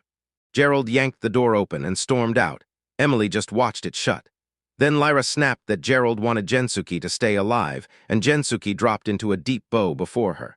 Tears streamed down Emily's face as she blurted out how much the guys had helped her. Then she thanked them like her heart meant it. The boy stood beside her, staring at her like she mattered, and Rolf told her, "If you really want to thank someone, say it to Shiro." Lyra just nodded. We did what adventurers are meant to do. Lyra told Emily to knock out the rest of the order right now, and Emily's tilted face went dark at the demand. Do it now, while Shiro's here. Shiro stood beside her watching. Shiro jabbed at himself and demanded to know why they wouldn't let him stay. But Emily flicked her hand and told him his business was done. Time to go home, while Lyra stood right there watching the boys. Lyra told Emily she'd take care of the escort order without the target ever getting protected. And Emily shot back with shaking nerves that exposing him as security meant it still wasn't enough. Lyra leaned toward Emily and snapped that her answer smelled fishy, like she was trying to slash their rewards. Emily jolted up and insisted she couldn't possibly do that. Lyra shot his hand out and demanded that, if it came down to that, Shirtsuki cough up 30 silver pieces. Shiro hovered behind Lyra, baffled by the 30. And before he could ask why, Lyra snapped around and told him it was already too late to clue Emily in on the discount. Meanwhile, Emily froze in front of the guys, and Shiro hurried to say he'd meant something else. Shiro said he'd handed over 100 silvers for the order, but the last 70 was the guild's hard limit on what they could cough up. So Lyra pressed her hand to her chin, and Shiro stood right beside her as they both weighed their options. Emily stood right in front of them, then tried to slip away quietly, but Lyra yanked her back and snapped that she couldn't run. It was time for Emily to finally spill everything. Nesca snapped magic symbols into the air and swore she was ready to take on Emily. Kilf grinned like a villain, promised that the Supreme Leela would punish her. But the fear hit her hard as Rolf barked in fury that this time they weren't going to let Emily off easy. Lyra clenched his fists, seethed with rage, and leaned over Emily to hiss that God would punish her, while Emily bolted away from those guys, trembling so hard she begged for forgiveness. Because behind her, the furious crowd was closing in fast. Emily blasted out the window of the house, and Shiro couldn't help thinking, thank God he didn't bring Aina with him. Because the moment he caught sight of Emily's new side, everything hit different. Sunlight blazed over the world, clouds drifted lazily in the sky, and the two-story house sat in eerie silence, until Shiro burst inside and called, "I'm back." Across the hall, Aina spotted the stairs opposite him and froze, stunned that he'd returned. Shiro faced Aina across from him, both posted right by the window, and Shiro kicked off his story with the moment he and the guys charged into the forest, while Aina hung on every word. Then Shiro lifted his hand, grinned, and shot both hands up as a fierce growl ripped out of him. Shiro finally let out a relieved breath and admitted those 3 days had nearly crushed him, while I just stared in awe. She clutched her chest, saying Shiro was incredible for taking down a grizzly bear that way. Shiro blushed, flashed a nervous smile, and scratched the back of his head as he admitted the Azure Flash members beat the bear. He only helped a little, though. Aina lit up and said if Shiro hadn't been right there with them, they never would have pulled it off. A sharp knock rattled the house's door. Then a stranger demanded Shiro's name, and Shiro snapped his head toward the noise, stunned. Shiro swung the door open and demanded who Karen was and what she wanted. Right then, a braided-hair girl lunged forward, slamming her into him as Shiro's face got pressed tight against her chest, and he couldn't believe what was happening. The girl clung to Shiro, tears flooding her eyes, and Shiro just froze, totally lost, staring at her chest pressed against his face while he stammered out nothing but broken, incoherent words. The girl cradled Shiro's head against her stomach and whispered that she'd heard he'd run straight into a grizzly bear. Was he even okay? Tears flooded her eyes. Karen clamped Shiro's head and demanded to know if his larynx was wrecked, while Aina beside them erupted into desperate screams, panicking that Shiro couldn't breathe. Karen had to pry him loose. Shiro shot his hand up and started tapping his mice, then told the girls to settle down. Since he had the Azure Flash protecting him, he was totally fine. Aina stood behind Shiro, Karen stood in front of him, and Aina breathed out, relieved that everything was really okay. Karin's smile blossomed as she leaned in and grilled Shiro about the trip. Did he learn anything new and actually useful? Shiro nodded, saying yeah, he did. Shiro flung his arms wide and said that if he could load up on food before the checkers arrived, they'd be blown away. Then Karen grinned, laughed, and told him not to play coy, bringing her lips right up to his ear. Shiro froze stone still while Karen whispered in his ear, claiming he either had a storage skill or he was carrying an item that did the same thing. Shiro's eyes darted to Karen, and he blurted that he had no clue what she meant. Because the house sat shut in by thick forest, street empty as silence, and Karen kept pressing, saying Shiro didn't know how to lie at all. She even told him she'd already met people with that skill before him. 8-6. Shiro's gaze flickered again at Karen, and he fired back that she didn't know how to lie. She had already. With a grin plastered across her face, Karen blurted out that she instantly got what Shiro could do, because his scent was exactly the same as the others she'd met. Shiro swallowed hard, scratched the back of his head, and admitted Karen was right. Didn't it all come down to a woman's intuition? Karen stared at Shiro, cool as ice, and told him flat out. He was wrong. He didn't just happen to fall for her trick, he got played and she knew it, because Shiro had piled up enough matches to last a lifetime. Shiro's thoughts hit a wall, silence clung to the air. Then a sickle flashed between the boys, Jiri jolted with nerves, and Karen's smile crept in like trouble. Karen slapped her hand on Shiro's shoulder and told him to pay attention, because it still wouldn't save him in trading. Shiro blinked, confused, and swore that next time he'd get out of the trap, and after that he'd stay sharp for real. Karen beamed and asked Shiro what he was about to sell, while Aina hovered right beside her, all curiosity and intent. Shiro flashed a grin, waved the backpack in the air, and said he planned to sell it, and then all three of them dropped their gaze to the floor.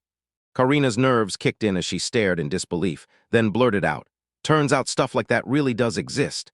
Shiro stretched high over his head, grinned, and laughed. "Man, my first day on the job ended way better than I expected."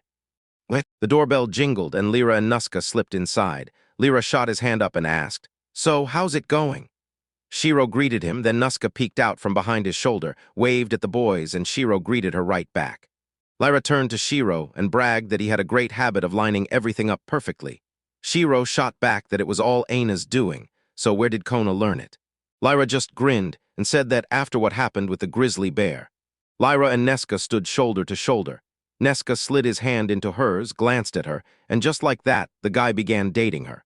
Lyra swore she'd heard from Amy that a big shot from the guild was about to roll into the city, and Shiro shot back, "Yeah, it's true." Lyra kept insisting everything was finally crystal clear. He just wanted the best guild to open a branch here, and Shiro couldn't believe it. He demanded to know if any other guilds were in the mix. Lyra shot back, "Of course there are," but her voice soured fast, because most of those guilds were infamous for a reason. Then she started flashing amulets carved with bones and rattling off names like the Tridents of Argument and the Fang of the Devil Dragon, but the worst one was. Lyra kneels over Nask and growls that the Marauder's Labyrinth is the absolute worst of them all. Then she whips her gaze to Nask, and the moment Aina sees it, her worry spikes. Aina clapped her hands to her chest and admitted she once overheard the mayor whisper about them. Then she pointed to the Marauder's Labyrinth. Aina fell into deep thought, while the guys stood frozen in silence, staring each other down. Shiro's voice cracked with worry. What could Karen possibly know about this guild's reputation? Lyra shot back, visibly worried that she wasn't sure, but she refused to dismiss it. The boys faced off across the space, and Lyra shot his hand forward, claiming this guild's reputation was awful. Only out among adventurers and only around their turf, while Shiro just grinned and said, "Everything's possible." In a tiny town of squat little houses, phones were basically unheard of. Normal life, no flash, no screens. Yet the Adventurers Guild with the absolute worst reputation was rolling in anyway, and Karen sat at the table, quill in hand, scratching her plans into the page.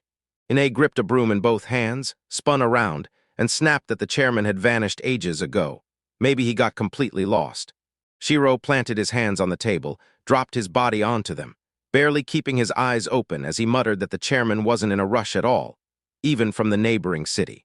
Shiro kept insisting that Karen had been waiting for him at the city gate since yesterday, while she kept frowning and pacing like she couldn't sit still. Then the sky turned dark, and Shiro said, just like everyone else, they were all waiting on the chairman to show up. The big bell blasted through the air. Shiro called out that the evening bell had rung and Aina's shift was finally over. Then he praised her for crushing it, and Aina waved back with a grin. Shiro stepped outside, told her goodbye, slipped the key in his hand, and said it was still early, but he'd shut the store down anyway. Suddenly, someone slammed into the shop door and started hammering on it. Inside, Shiro clutched the key in both hands, and the sudden knock made him jerk back in shock. The door swung open, and a long-haired girl strode in with weapons strapped to the sides of her suit, grinning as if nothing could shake her. Then she blurted out that she was sorry for bothering us so late. With a playful smile and a hat pulled low, she asked if she could inspect the goods in Shiro's shop. Shiro laid out a bunch of goodies for the girl, and she devoured every single one with wide-eyed curiosity. Then he showed her the very item the adventurers were raving about, and even Karen's face lit up in shock. Behind the guys sat a bookcase. She told him she'd heard wild stories about matches, and trust me, that invention sounded unreal.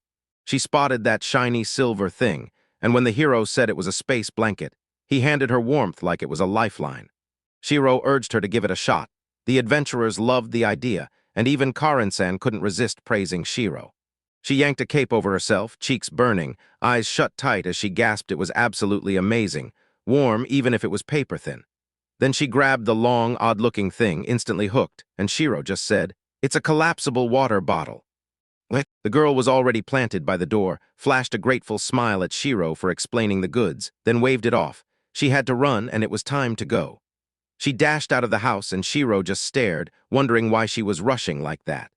Above the rooftops, trees and mountains loomed, days dragged by, until Aina came sprinting down the street and yelled Shiro's name, then burst into the house, gasping for air, saying everything had gone badly, and Shiro demanded to know what happened. Karen snapped her head back to watch the man who just slipped past her, big round pendant flashing on his chest. Then he spun toward her and told her, "You're the mayor of this city," even though he had only just arrived. The boys sprinted with their hands locked together, and Aina fired off their plan, meet the man who'd come for a check, then have Karen lead him through the city's market. But the moment it landed, everything blew up and their plan changed. Ine told us that Karen demanded we bring Shiro to Emily's house ASAP, and the second Karen looked at Shiro, her face turned deadly serious. Right beside her stood a man with his back to us. The mayor warned that this guy's pure grump, and the hero better bite his tongue and stay polite. The young man snapped back that he's already been through rude people, so no matter how grim the moment gets, he won't be baited or break under pressure. Karen proudly introduced Shiro as the best merchant in town, and Shiro practically beamed as he said he was thrilled to meet her. Then Aina chimed in that she worked in the store too. His face was hidden under a hat, so she couldn't see a thing, and she warned that he expected big results because he'd heard Shiro was a top-notch merchant. Then the man sized up Een and Shiro and started hurling insults. The man dragged his finger over the table and snapped that the guild building was filthy. Then he went and claimed demi-humans didn't know how to clean. Emily's ears shot up. Fury detonated in her chest as she roared that she scrubbed everything until it sparkled every single day. The man let out a sharp laugh, and there stood Karen right in front of him. He insisted Emily must have misunderstood, claiming she wasn't doing anything but making a mess and refusing to clean, and Karen's temper started to flare at his nasty behavior. The man kept talking, saying half of humanity can't work and it's all a waste of time. Then a sinister grin snapped onto Kulfaz's face. Karen clutched a furious Emily and snapped that it was time to quit this and move on to the real talk. "So tell me, Gabestina, would she want to take a look at the goods Shiro's been selling?" A match flared right in front of Gabestino, and his eyes widened. Then he blurted out that these were the exact same matches everyone had been raving about. He blew it out, stared at Karen's smile, and all at once it clicked. The goods weren't just hype, the quality was real. Gabestino flung the match onto the floor, dropped into a chair, and sprawled out like he owned the place. Then he declared that the Marauder's labyrinth cracks open right at those guys, leaving Karen stunned, as he went on to lay out their conditions one by one. Gabestino thrust his hand forward, and on 4 of his 5 fingers clung heavy rings as a dark chill hung in the air. Then he demanded the first rule. The Marauder's labyrinth would be the only guild in the city. Gabestino shot his index finger into the air and kept barking that Gansuki's guild had no place here. It had to be shut down, period. Gansuki stood right beside him, staring him down. Emily's fury was boiling, but Karen clamped onto her and wouldn't let go. Then Gaba's dino snapped that the branch would be tax-exempt since they'd never make a dime, so the guys would have to foot every cost just to keep the building standing. Gabestino flashed a sinister smile, dropped the books onto the table, and declared he wanted to be the only one allowed to sell matches. Shiro stared at him with zero emotion, clueless about what Gabestino was even saying. Then Gabestino started throwing weird hand gestures and snapped that Shiro was a slow-witted merchant. Gabestino wiped sweat off his brow and leaned in close to Shiro's face, bragging that he and his guild were about to buy Shiro's matches, only for Shiro to stare back with pure, unbothered indifference. Karen slipped up behind him and told him Gabestino had to wait, so he whipped around and snapped that she couldn't interrupt his talk with Shiro, while the guy kept firing insults at Shiro. Corina promised Gabestino that his help could grow her city, but when he asked for the right to sell matches, she shut him down, only for Gabestino to snap back that she didn't get a thing and swear he'd explain it all anyway. Gabestino stood there gripping a pointer, maps spread all around him, and he warned. The border town's road supplies are capped. So what happens when I and my sprawling guild with branches in every corner buy every last crate? Gabestino cackled with a nasty grin and slime on his lips, and he promised that if the guys sold the matches, the whole thing would spread across the country. So the guild's profits would skyrocket beyond anything they'd ever imagined. Shiro weighed the offer, admitted it was tempting, then refused, because he couldn't sell more matches than his limit allowed. And the moment those words hit, the man went completely stunned. Karen slid in behind the man and snapped that if those were his terms, she'd have to restart the negotiations from scratch, leaving him completely stunned and speechless. The man snapped, snatched the bellic, and hurled it at Karen as he roared that the guys never understood why he'd come to their remote town, only to find ungrateful people like them, while Vera stood frozen, barely holding herself back. Shiro stood right behind the man and told him that out in the western forest, Gapostino was packed with monsters, healing herbs, and a ton of other treasures. So opening a branch of their guild there was a no-brainer, even with adventurers already using the city as their base. The man snapped his head toward Shiro, shocked out of his mind, then grabbed Shiro's tie and yanked him in, bursting into loud laughter. He pulled Shiro by the tie. Gabestino started screaming in Shiro's face, calling him out for insulting the city's people, saying they only came to town because they couldn't get rich in the capital, and that the men running their mouths are just as pathetic, basically proving the losers of this city are the same people. Nesca boiled with rage, gripping her magic staff, and right beside her stood Lyra. Then Lyra's expression snapped to fury as a dark aura surged around him. The man kept mocking them, sneering that this building's value was basically nothing, and Karen and Emily shot him angry looks, while Gabestino burst into laughter and insisted that if they opened a branch right here, even this wretched city could still thrive. Shiro kept his face locked in stone, no emotion at all, while the man insisted the future hinged on what Shiro did next. Shiro told them he needed a moment to think, and the woman snapped that this kind of call couldn't be rushed. Gabestino's face twisted into something unsettling as he jabbed a finger at Ian and snapped that if Shiro teamed up with the guild, he'd hire someone better than him, right on the spot. Ian stared back, trembling with fear. Shiro froze in shock, horror flashing across his face as he couldn't wrap his head around what Gappa's Dinah was talking about. And the laughing guy kept bragging that he could find a better candidate, then started hurling insults at the man the city called the residents. One heartbeat later, Shiro rockets a punch into the man's face.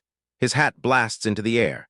Then the guy crumples to the floor, drool running, while Shiro roars that Gabestino is never, ever coming back to their city again because he's nothing but worthless.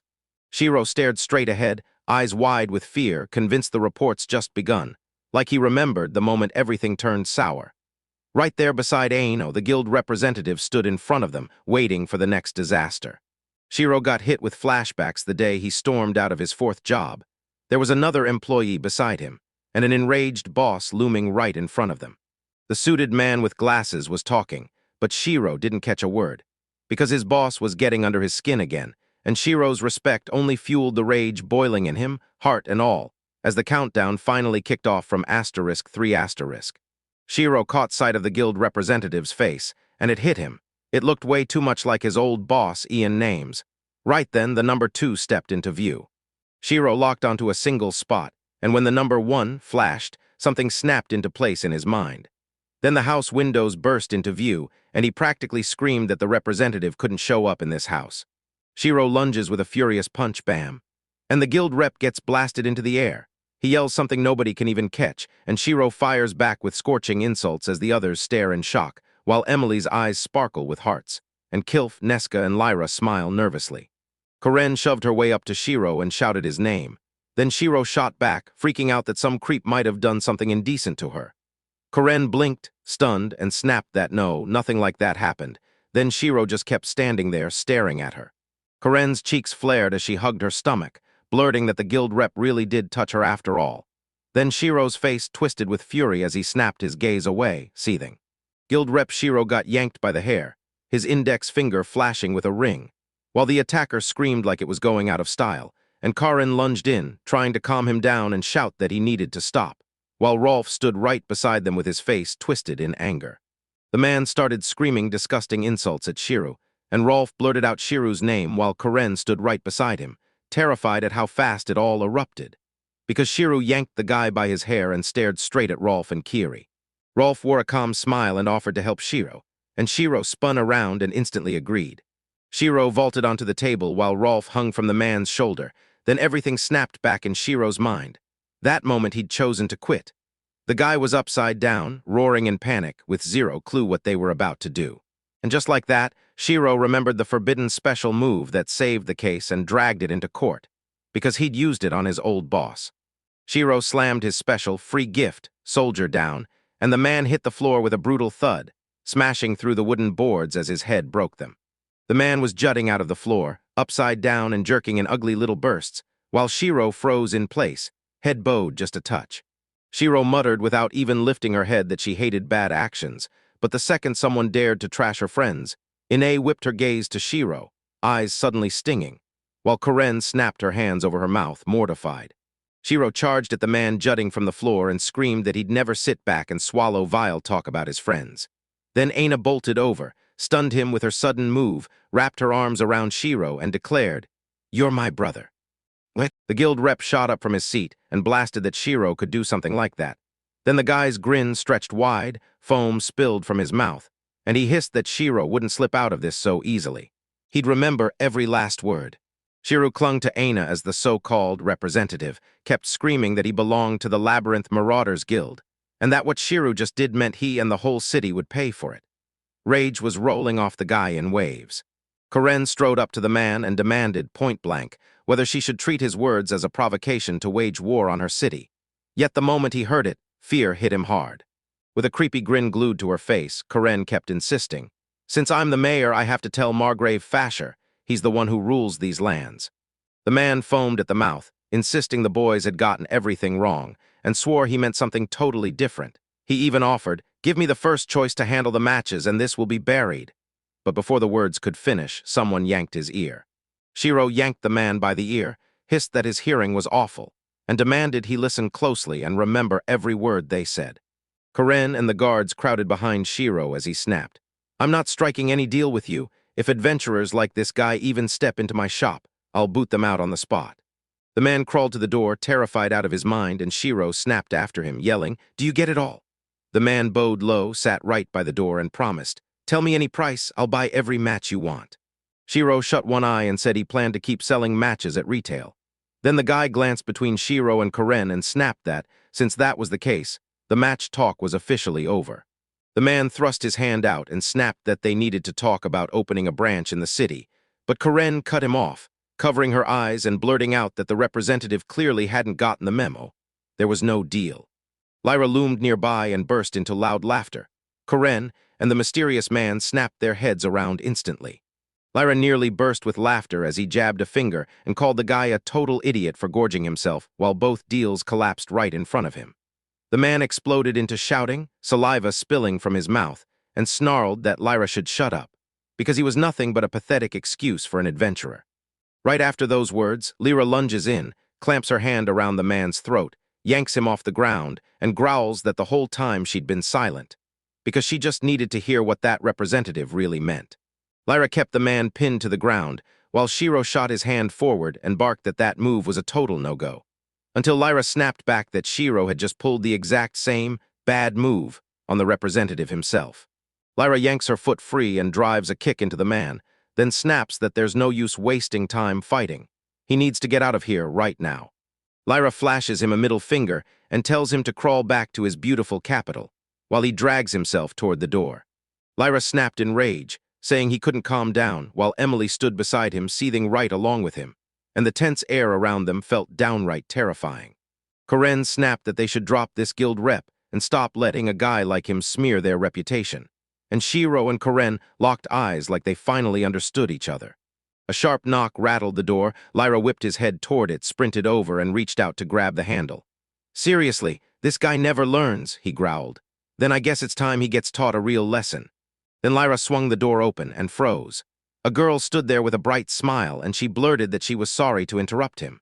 She deraced here the second she heard the mayor had arrived, then bowed her head like she meant every word. Shearer stared at the girl in shock. Then it hit him. She'd already shown up at his shop asking about matches, and now she was back. Karen rushed over and announced she was the mayor of this city, leaving Shearer wondering who this girl really was.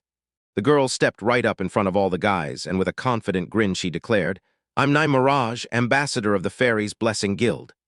Lyra whistled, turned to Shiro, and still, he couldn't tear his eyes off her as he muttered, "Isn't that the biggest guild in our country?"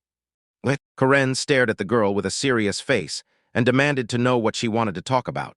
Then the girl grinned like the answer was painfully obvious. The girl gripped a scroll in her hands, beaming as she said she'd come all this way to ask permission for the Fairy Blessing Guild to open a branch right here in the city. Nay stood there in a wild new outfit, hat perched on her head and 2 swords strapped to her belt, while the guys stared at her, stunned and wary. Karen then spoke up and said Nay wants to open a Fairy Blessing branch in their city.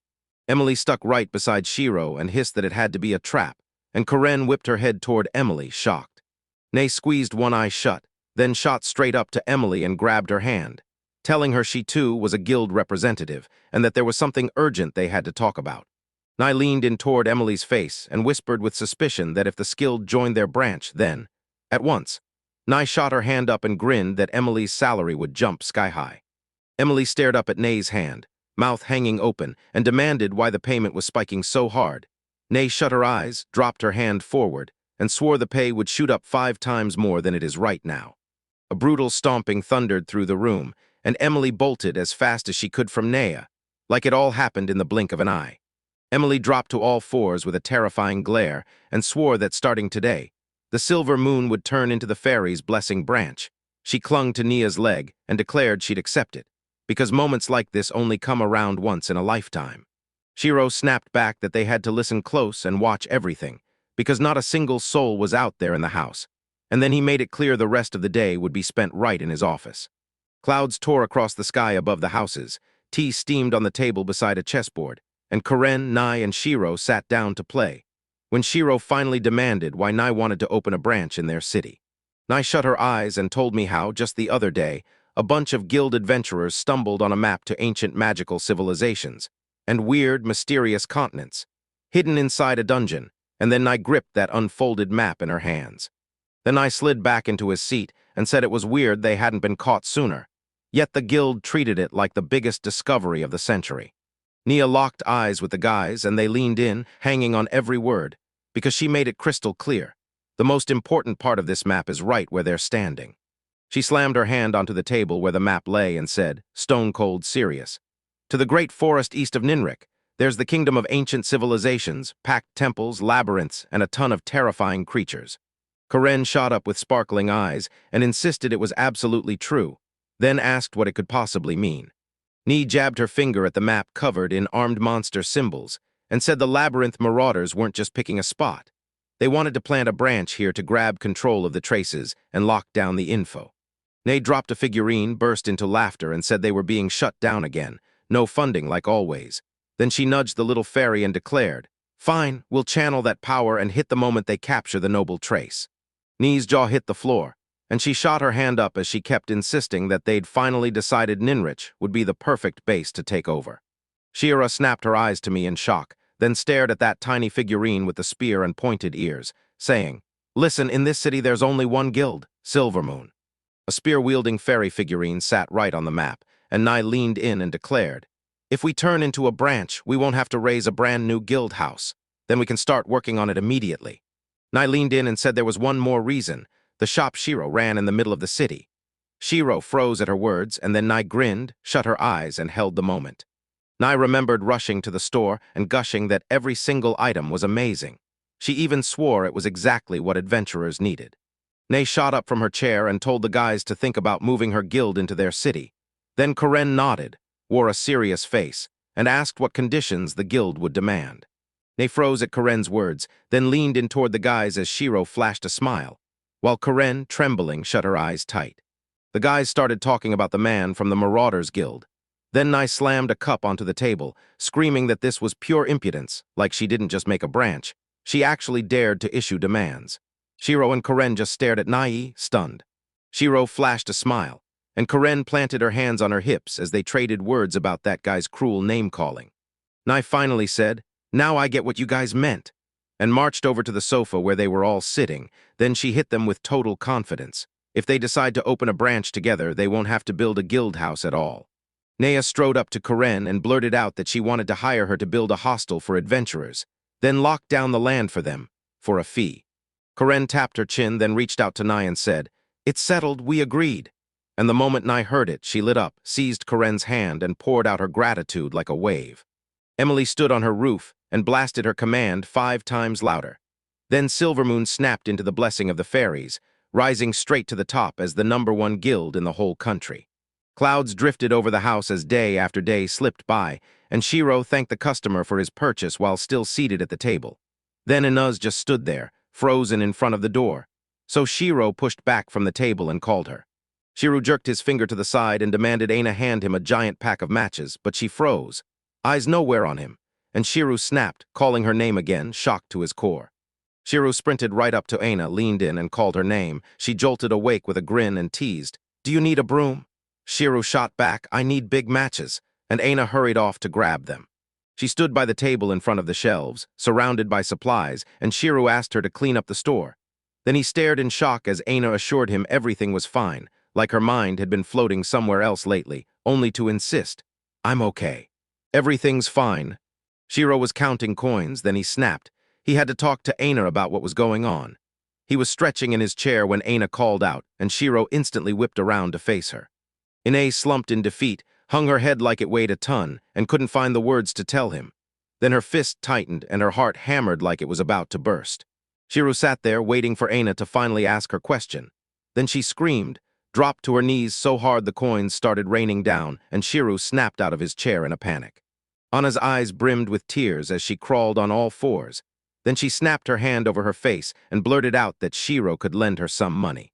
Coins lay scattered across the floor as Shiro sat beside Aina, grinning and asking just how much money she needed to pay. She broke down in tears, apologizing again and again, and Aina kept crying while wiping her face, insisting she didn't want to drag Shiro into any trouble. Shiro stared at her, gently brushed his hand over her head, and told her everything was fine. She didn't have to overthink it at all. Shiro crouched low and soothed Aina by stroking her head, telling her to pull herself together with courage and bravery. Aina flinched and hid her face with her hands, still sobbing as Shiro kept comforting her. Shira stared at her and said she could only guess something terrible had happened to Ira's mother. Aina jolted, lifting her head in shock. Behind Shiro, a door creaked open, and he told Aina, "You can spill everything to me." Right then, he promised he'd help as Lyra and Kilfa rushed into the store. Shiro asked to share dinner, and when he turned around, Lyra froze because Aina was crying. Lyra blurted, "Did I mess up your plans? Did I disturb the guys?" Karen burst into the store and blurted that she wanted Shiro's take on how the city was developing, then immediately felt it was the worst possible moment to start that kind of talk. Lyra spun toward the exit and promised she'd be back later, while Shira leaned into Aina and whispered that the guys had tossed out their choices. Shira could already tell he was dying to hear what Aina wanted. She wiped her face and told them it was fine. The guys could stay right there beside her. Then Shiro turned and insisted they should listen up and help figure out what's going on. Lyra shot Rolf a look and declared, "We're staying." Karen said she wanted to help Aina too, and Aina snapped her hand over her face, overwhelmed. Shiro stared at her and blurted out, "I want to be your support. Tell me everything. I'm here to listen." I cupped her eyes with her own hand, and when the guys stepped in front of her, she snapped out, saying her mom was sick. Meanwhile, across the city, in a room with an open window, a woman sat on the bed sobbing her heart out, while a bouquet on the sill swayed in the breeze, one lone petal already drifting away. Ine still remembered those days with her parents. If they sat at the dinner table, her toy always took the other chair, and everyone was laughing and warm, until the war struck and the city her family called home burned to the ground. Behind the city's towering walls, spearmen waited with their spears. Inside, the houses blazed in flames. Mom clutched Aina to her chest, shaking as she stared at the ashes of their once warm home and her precious toys. Anna's dad was crawling through the grieving house, desperate to find something, anything, and when he finally spotted her favorite bear, he snatched it up and handed it to her, and she hugged it tight through tears of pure joy. Dad grinned, ruffled Dane's hair, then turned and vanished, promising, "I'll be back real soon." Mom pulled Aina into a tight hug, and together they watched their father stride off, because the soldiers were taking him, and everyone knew it was his duty to go. Mom slips into the tent, and Ine just sits there, hands clamped over her ears like she can block the world out. When she was 6, her mom had pushed for a new city, but Ine tore that idea down fast, because if they moved, Dad would never be able to find them. Aina's mother rose to her feet, backpack slung over her shoulder, and stared at her like she had to leave right now. Right then, Aina's mom sat down to lunch with a teddy bear beside her, said nothing at all, just pulled Aina into a tight hug and burst into tears. Ine grips her mother's hand and sticks close as they slip out of the city, racing past one city after another until, after all that travel, they finally reach Ninrich. Ina and her mother kept walking, and Ina soaked up every sight with wide-eyed curiosity while her mother just smiled like she already knew the answer. So when Ina finally asked why they picked this city, her mother said, "Because there's no war here and I'm not losing anyone else." Living so far from the city was brutal. Ein's mom worked non-stop, sometimes skipping meals just so Ein could eat. After a while, Feina's mom suddenly fell ill and lay trapped in bed, while Feina sat right beside her, and her mother even apologized to Aina for the sickness. Meanwhile, Aina clutched a toy bear and sobbed, blaming herself for it all as she cried alone. Ine clutched the toy bear, swore she'd grow up and stand strong, shoved it into a drawer, and then started fixing it up in the mirror like it was her next mission. For a few copper coins, she bought her way into the market, then kept her morning stance until evening, and sold flowers the whole time. One day, she spotted Shiro down the city street with a huge backpack slung over his shoulder. She called out to him as he turned around. They faced off across the distance. Shiro grinned, then rubbed the back of his head like he was nervous, and not only did he buy that flower from Een, he took it from her too. The boys bade them farewell, and Aina burst into joy. She rushed home, dropped to her knees at the door, and started thanking the gods for everything. Enna clutched her money bag like treasure. Her first salary, just 10 silver coins, and then bolted through the market, already knowing exactly what she'd buy. She bumped into an adventurer who swore his potion could cure every disease, and Aina had her mother swallow it.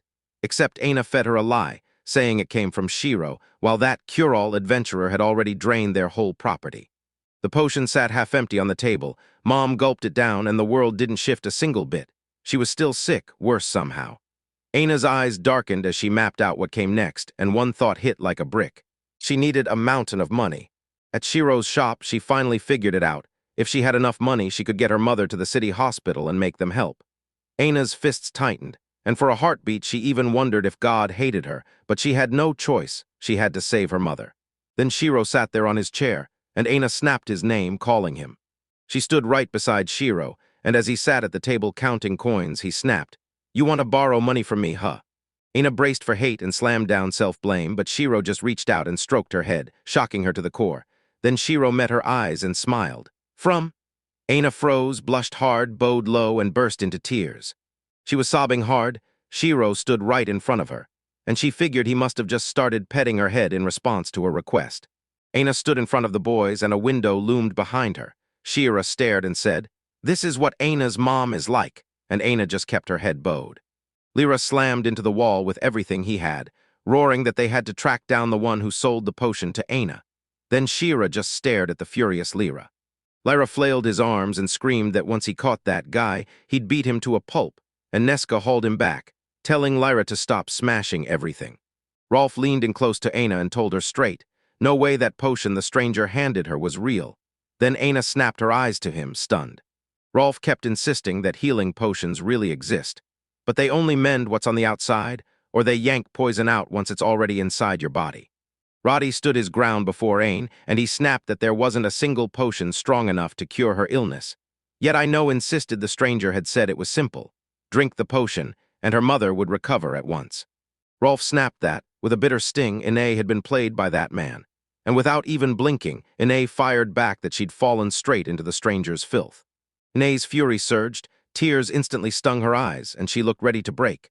Meanwhile, she went after Radom, roasting him as she watched everything unfold. Then Lyra slammed into the table with everything he had, and it rocketed into the eye as shards blasted outward in every direction.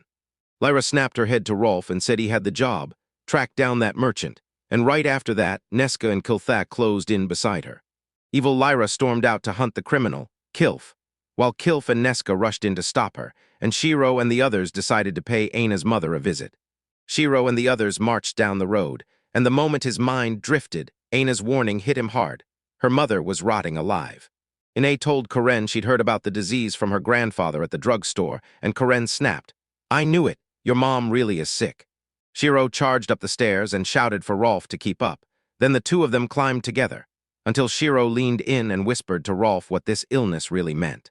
Rolf stood on the second floor and told them, "From what I know, this disease eats away at your body until your life force slowly withers. There's one doctor who studies it, but even he can't stop it, so most of them still die." The boys closed in on the house, Aina pointing it out like, "Yeah, this is my place." While Shiro blinked at how far out it was, Karen stayed quiet as stone, and Aina let out one heavy, fed-up sigh. Ine swung the door open with a bright smile and shouted, "Mom, we're here."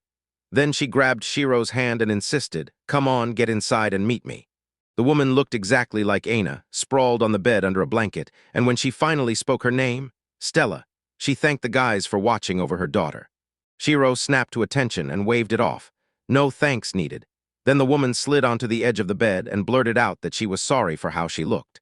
Shiro's nerves exploded as he begged Stella to stay in bed. Then Aina snapped back that their mother shouldn't even get up, only for Stella to fire back. "I can't lie in bed in front of guests." Stella's eyes widened as she tried to figure out what was right in front of her, and then Ine turned to her, grinning as she said, "I'm the mayor of this city." Stella flopped onto the bed and asked why the mayor just showed up, and Rolf told her the mayor heard from Aina that her mom wasn't feeling well and came to check on her. Then Stella quickly bowed and said she was sorry for the intrusion. Karen cut Stella off and snapped that she needed to apologize, because the mayor was supposed to look out for the city's people. Stella sprawled in bed and with a bright grin told Karen she couldn't believe the guys actually came to see her, so grateful it felt like a gift. Then Karen smiled right back. Stella shot upright in bed and grilled Aina. How did she make friends with the mayor without even telling her mom? Aina grinned and said, "Now I've got a whole crew, Shiro, the mayor, and Rolf," while the guys stood behind her, smiling like they were in on the secret. Ine added that she's got friends, Lyra, Nuska, and Kilth, who are amazing magicians, and when Stella smiled, she told Ine she must be over the moon to have so many friends. I saw her glowing with pure joy, and she told me she was thrilled about it.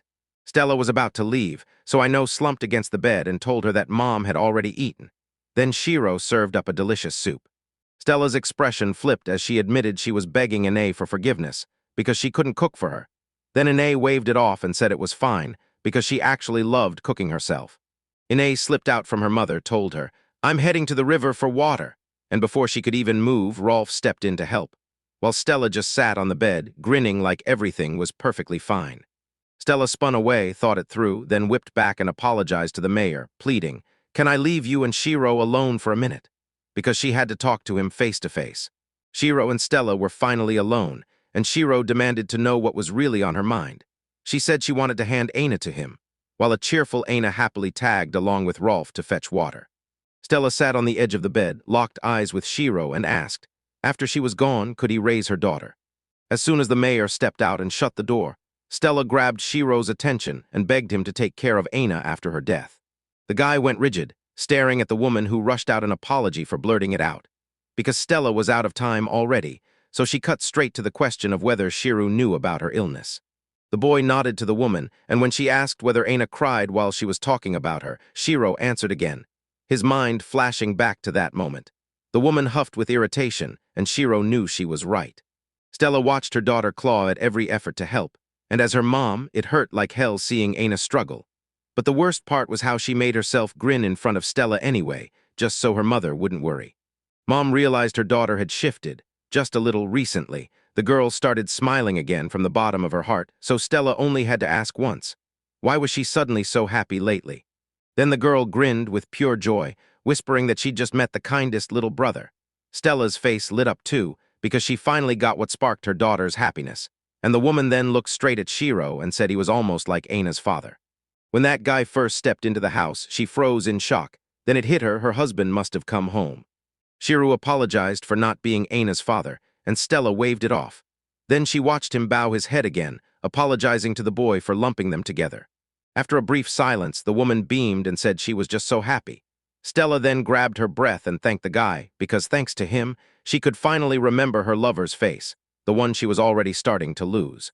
She grinned and told him that the moment she saw him, she'd instantly recognize Aina's father. Shiro blinked in confusion, asking what Stella meant by meat, and Stella only grimly said her body would soon be dust.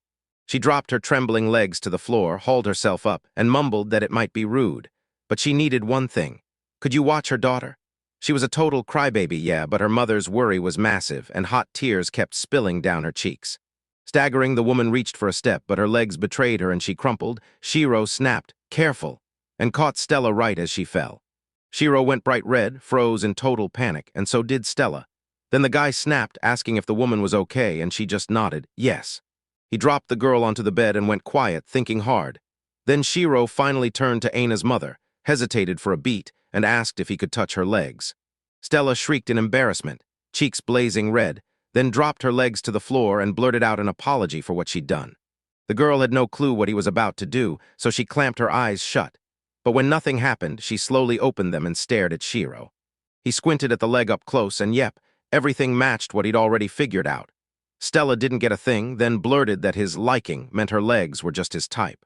He shot her down instantly, then stared at her and said, "I'm not guessing. I've got a gut feeling I know what's causing your sickness and how to cure it." Stella didn't buy a word the boy said. Then Shiro dropped the truth. His uncle, just like her, had been seriously ill, but he'd started getting better. Stella stared at the guy with bright hope in her eyes.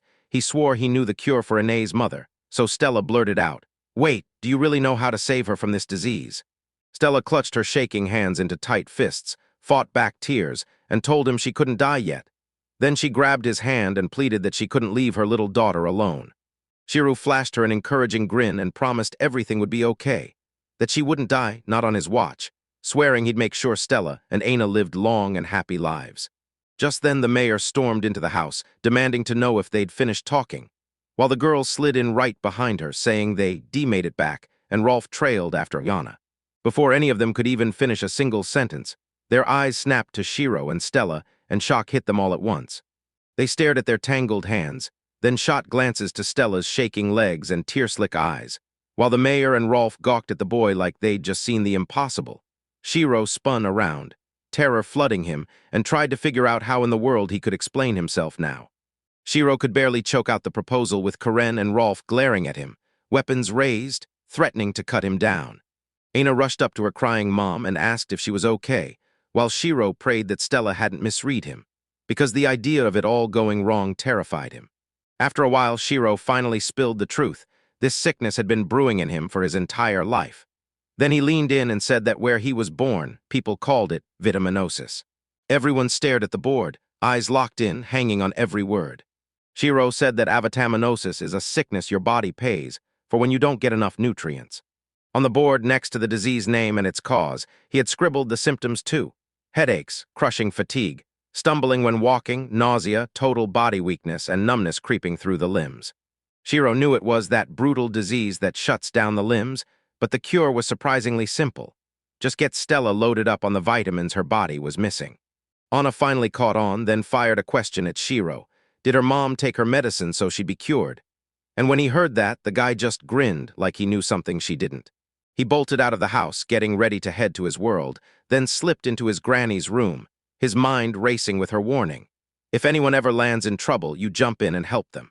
Then he snapped his fingers like a trigger, already plotting what to grab next, and he recast the skill-equal exchange ***. After a while, he burst back into the other world with the medicines they needed, and when he finally reached Aina's mother's house, Shiro slammed a jar of pills onto the table. While Rolf and Karen stared at the pills like they might be hard to swallow, Shiro leaned in and told Stella, "Trust me, this medicine will wipe out your avitaminosis, even if it looks a little off."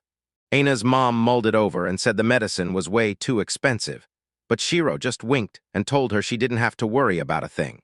And when Stella tried to speak up, Shiro cut in fast, telling her they could pay the money back later. Then he stared at Aina and said the whole point was simple, as long as she smiled. When he finally moved to this city, Aina was the one who pulled him into the light and helped him settle in, so he promised her, "Now it's my turn." The boy begged Stella to chug every last drop of medicine, and the girl in front of him, tears streaming down her face, snapped his hand tight, whispered that she got him, and then the bells blared.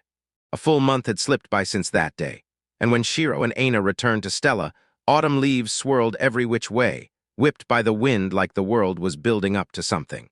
Stella bent down to greet her daughter, and Aina quickly asked, "Mom, can I stand on my own feet? Are you sure you're feeling better?"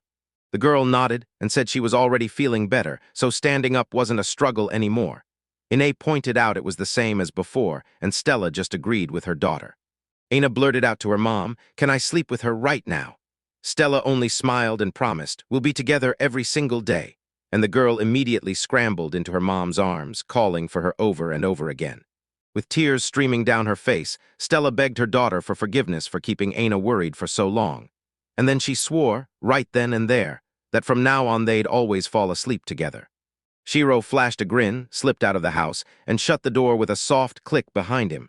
Now he was 100% sure he could do it. Perched on the balcony and staring at the sunset, the guy took a slow sip, grinning to himself. This had to be the start of his good days because this was the first one. Stella was fully back on her feet thanks to those vitamins, so Aina leaned in and bragged to the guy that she couldn't even sleep, because she'd been yapping with her mother all night, dead-ass grinning like they'd just had the best time. Aina spilled everything to the couple, then turned to Shiro and bragged that she cooked nasu soup with Stella, plus how they'd picked flowers together and even went looking for a cat. Shiro couldn't stop thinking Aina looked incredible, and honestly, that was the only thing that mattered. Then the Adventurers Guild, Silvermoon, officially threw in with the guild, claimed the fairies' blessing, and became its brand new branch. Then the Blue Flash Squad teamed up with the fairies too, and right after that, unstoppable adventurers from every corner of the world poured into the forest to dig in and explore. And to top it all off, Shiro raked in almost 50 million yen over the past 2 months. If he kept that pace, he'd be set for life and could retire early before anyone could blink. And while he was daydreaming that this moment would finally arrive, he totally missed Karen sliding up to him. She suddenly blurted, "What day's coming real soon?" And Shiro nearly jumped out of his skin. Then the mayor dropped onto a bench and greeted him with a calm smile, saying the evening was quiet and stunning. After he forced his breathing back under control, slapping his hand on his chest like his heart might leap out, Karen burst out laughing, then apologized, then glanced away and asked what Shiro was drinking. Shiro even offered to tag along and raise a drink with him on the way back to the city. Then Karen smirked and said, "On a day like this, yeah, it's totally on." After a bit of sipping, the girl said she loved the taste of this sake, and then she shot a question. "Did Shiro steal it?" Shiro grinned and told her not to worry, then laughed and added, "Relax, I never lie." The mayor basically trusted her word, and right then the girl slammed the guy's head down onto her lap. He went wide-eyed, mortified, and begged her to stop. Karen leaned in and told the boy not to be so obedient if his words were real. Then Shiro snapped back that the girl had had far too much to drink. Sighing, Karen told him he could move to their city, and the guy immediately thanked her, still sprawled on the girl's lap. Karen gently ran her fingers through his hair and told him it wasn't a reward. She just wanted him to stop being so shy, because he could go ask the girl for whatever he wanted. He dropped back into his seat and snapped, "I don't need it, I just want to do what I'm best at." The mayor got him right away, then dropped the bomb. "You're a man and even more a hero." And just like that, songs were being written about Shiro. Shiro snapped, "Hold on, wait a minute." He refused to be treated like some legend. "I'm nothing but a greedy guy," he said, "chasing money." Then he told me he grew up with his grandmother, and she drilled into him this rule. If anyone near you is in trouble, you jump in and help with everything you've got, because when you're the one who needs help, they'll be there for you too. While Shiro told Karen about his grandmother, Karen leaned in and blurted out, "What's the name of that wonderful woman?" Then the boy stared the mayor down and said his grandmother's name was *Arisa Kevami ***, and the girl practically leaned in, repeating ***Arisa Kevami with wide-eyed excitement. Then she yanked the guy toward her and demanded, "Are you the grandson of that immortal witch, Arisu?" But he just stared, baffled, like he couldn't even figure out what his own granny had to do with any of it. Then Karen leaned in and told him he probably didn't realize there were barely any foreigners on their continent, and that almost no one had ever met the witch face-to-face. So Shiro told the girl to hang on for a second. And then she spilled how Karen first crossed paths with the witch, Arisa, right at a harvest festival, where Arisa just showed up out of nowhere, downsake, and tore up the dance floor. Shiro couldn't make sense of it. His grandmother vanished 7 years ago, so this felt impossible, yet Karen insisted, "I remember it clear as day from last year." Then the immortal witch Arisu marched up to the girl and revealed the legendary sword of Mel Gibson's Demon, crafted from scattered pieces of stars. He shot his hand out and told her to hold up, because his brain was still trying to process everything coming at him. The boy froze on the thought, like a memory punch to the gut, because he suddenly remembered the letter he'd found in his granny's room, the one where Arisu begged her grandson for forgiveness. She finally apologized and admitted that 80 years ago she was a witch who came to Japan from a world called Rufaccio. And once she said it, Every missing piece clicked into place inside the boy's head. Then Karen leaned in and asked Shiro if he knew about Mel Gibson's legendary demon sword. And the second he heard it, he snapped still, lost in a rush of memories from his childhood. Then he turned to his grandma and demanded who that man on the poster was, and she lit up like it was Christmas, saying it was her favorite actor in the whole world, Mel Gibson. Karen then shot the idea out. What if Shiro's grandmother was that witch? And as soon as she saw those pills and bizarre supplies that she'd never seen Shiro bring home before, she nodded along, convinced. Then the girl blurted out, "Has Shiro met your grandma yet?" And the boy just went quiet, saying it had been 7 long years since he last saw her before he asked for a minute. He strode to the balcony's edge, gulped in a deep breath, and then screamed at the top of his lungs, begging to know if his granny was alive. Then the mountain answered back with an echo. He stumbled back into the modern world, plopped on the floor of his grandmother's house, and blurted out that he didn't think she was still alive. He stared at the photo of his grandmother, musing that that pose and face didn't look like Granny was ever trying to get people. Then he yanked himself up off the floor, strode toward the portal, and swore he was sure she'd show up for the harvest festival. The day before, while Shiro and Karen stood on the balcony, Karen finally caught the truth. Immortal Arisu wasn't some stranger at all. She was Shiro's grandmother. And then, without a sound, she vanished right in front of him. Then the mayor leaned in and said, "If Shiro goes to find his grandmother right now, I'll make sure you're finally understood." Then she told him, "Stay in the city. If that witch showed up at the last harvest festival, she could show up again this time." The boy finally got what the girl was hinting at. He was meant to stay right up until the harvest festival. Karen said this year would mark the town's 120th anniversary, and because she was the mayor, she was determined to turn it into a real spectacle. 2 months stood between them and the harvest festival, and that day Karen stepped up to help the guy organize it. She didn't even have to push twice, because Shiro absolutely adored festivals, so the moment she asked, he eagerly agreed. Shiro was determined to grab his own booth at the festival, but he couldn't shake the fear that the place would be packed with food stands. Then the real punch hit. He wanted to set up a goldfish booth, and he was convinced there wouldn't be a single goldfish there. Then he started picturing a shooting range, but the moment he imagined archers and throwing knife folks showing up there, he tossed that plan aside. Then the lottery crossed his mind, but it felt like a dirty scam, so he tossed that idea too. Shiro let out a tired sigh, because somehow he didn't believe surviving with a tent and 0 food would be that hard. He sensed something perfect had to exist, so he dug into his childhood memories and chased the answer. He froze mid-breath, suddenly remembering the one perfect detail: cameras. Aina leaned in, staring at the stuff on the table, and asked Shiro what it was all about. Shiro lit up, happy she'd ask, and told her those were cameras. He bragged that these were amazing items he'd used to cook up a brand new product to sell, and the girl just couldn't quite figure out what he was talking about. Shiro figured it was way simpler to show than to talk, so he snatched up one of the cameras and held it out, asking the boy to look at him. He nailed a perfect shot, slammed the button, then waited a moment as the device whirred, until he yanked the photo out and showed it straight to Ana. The girl stared at her own reflection, totally stunned, because she couldn't wrap her head around how Ana was even inside her, so she blurted out, "How did I shrink enough to fit in there?"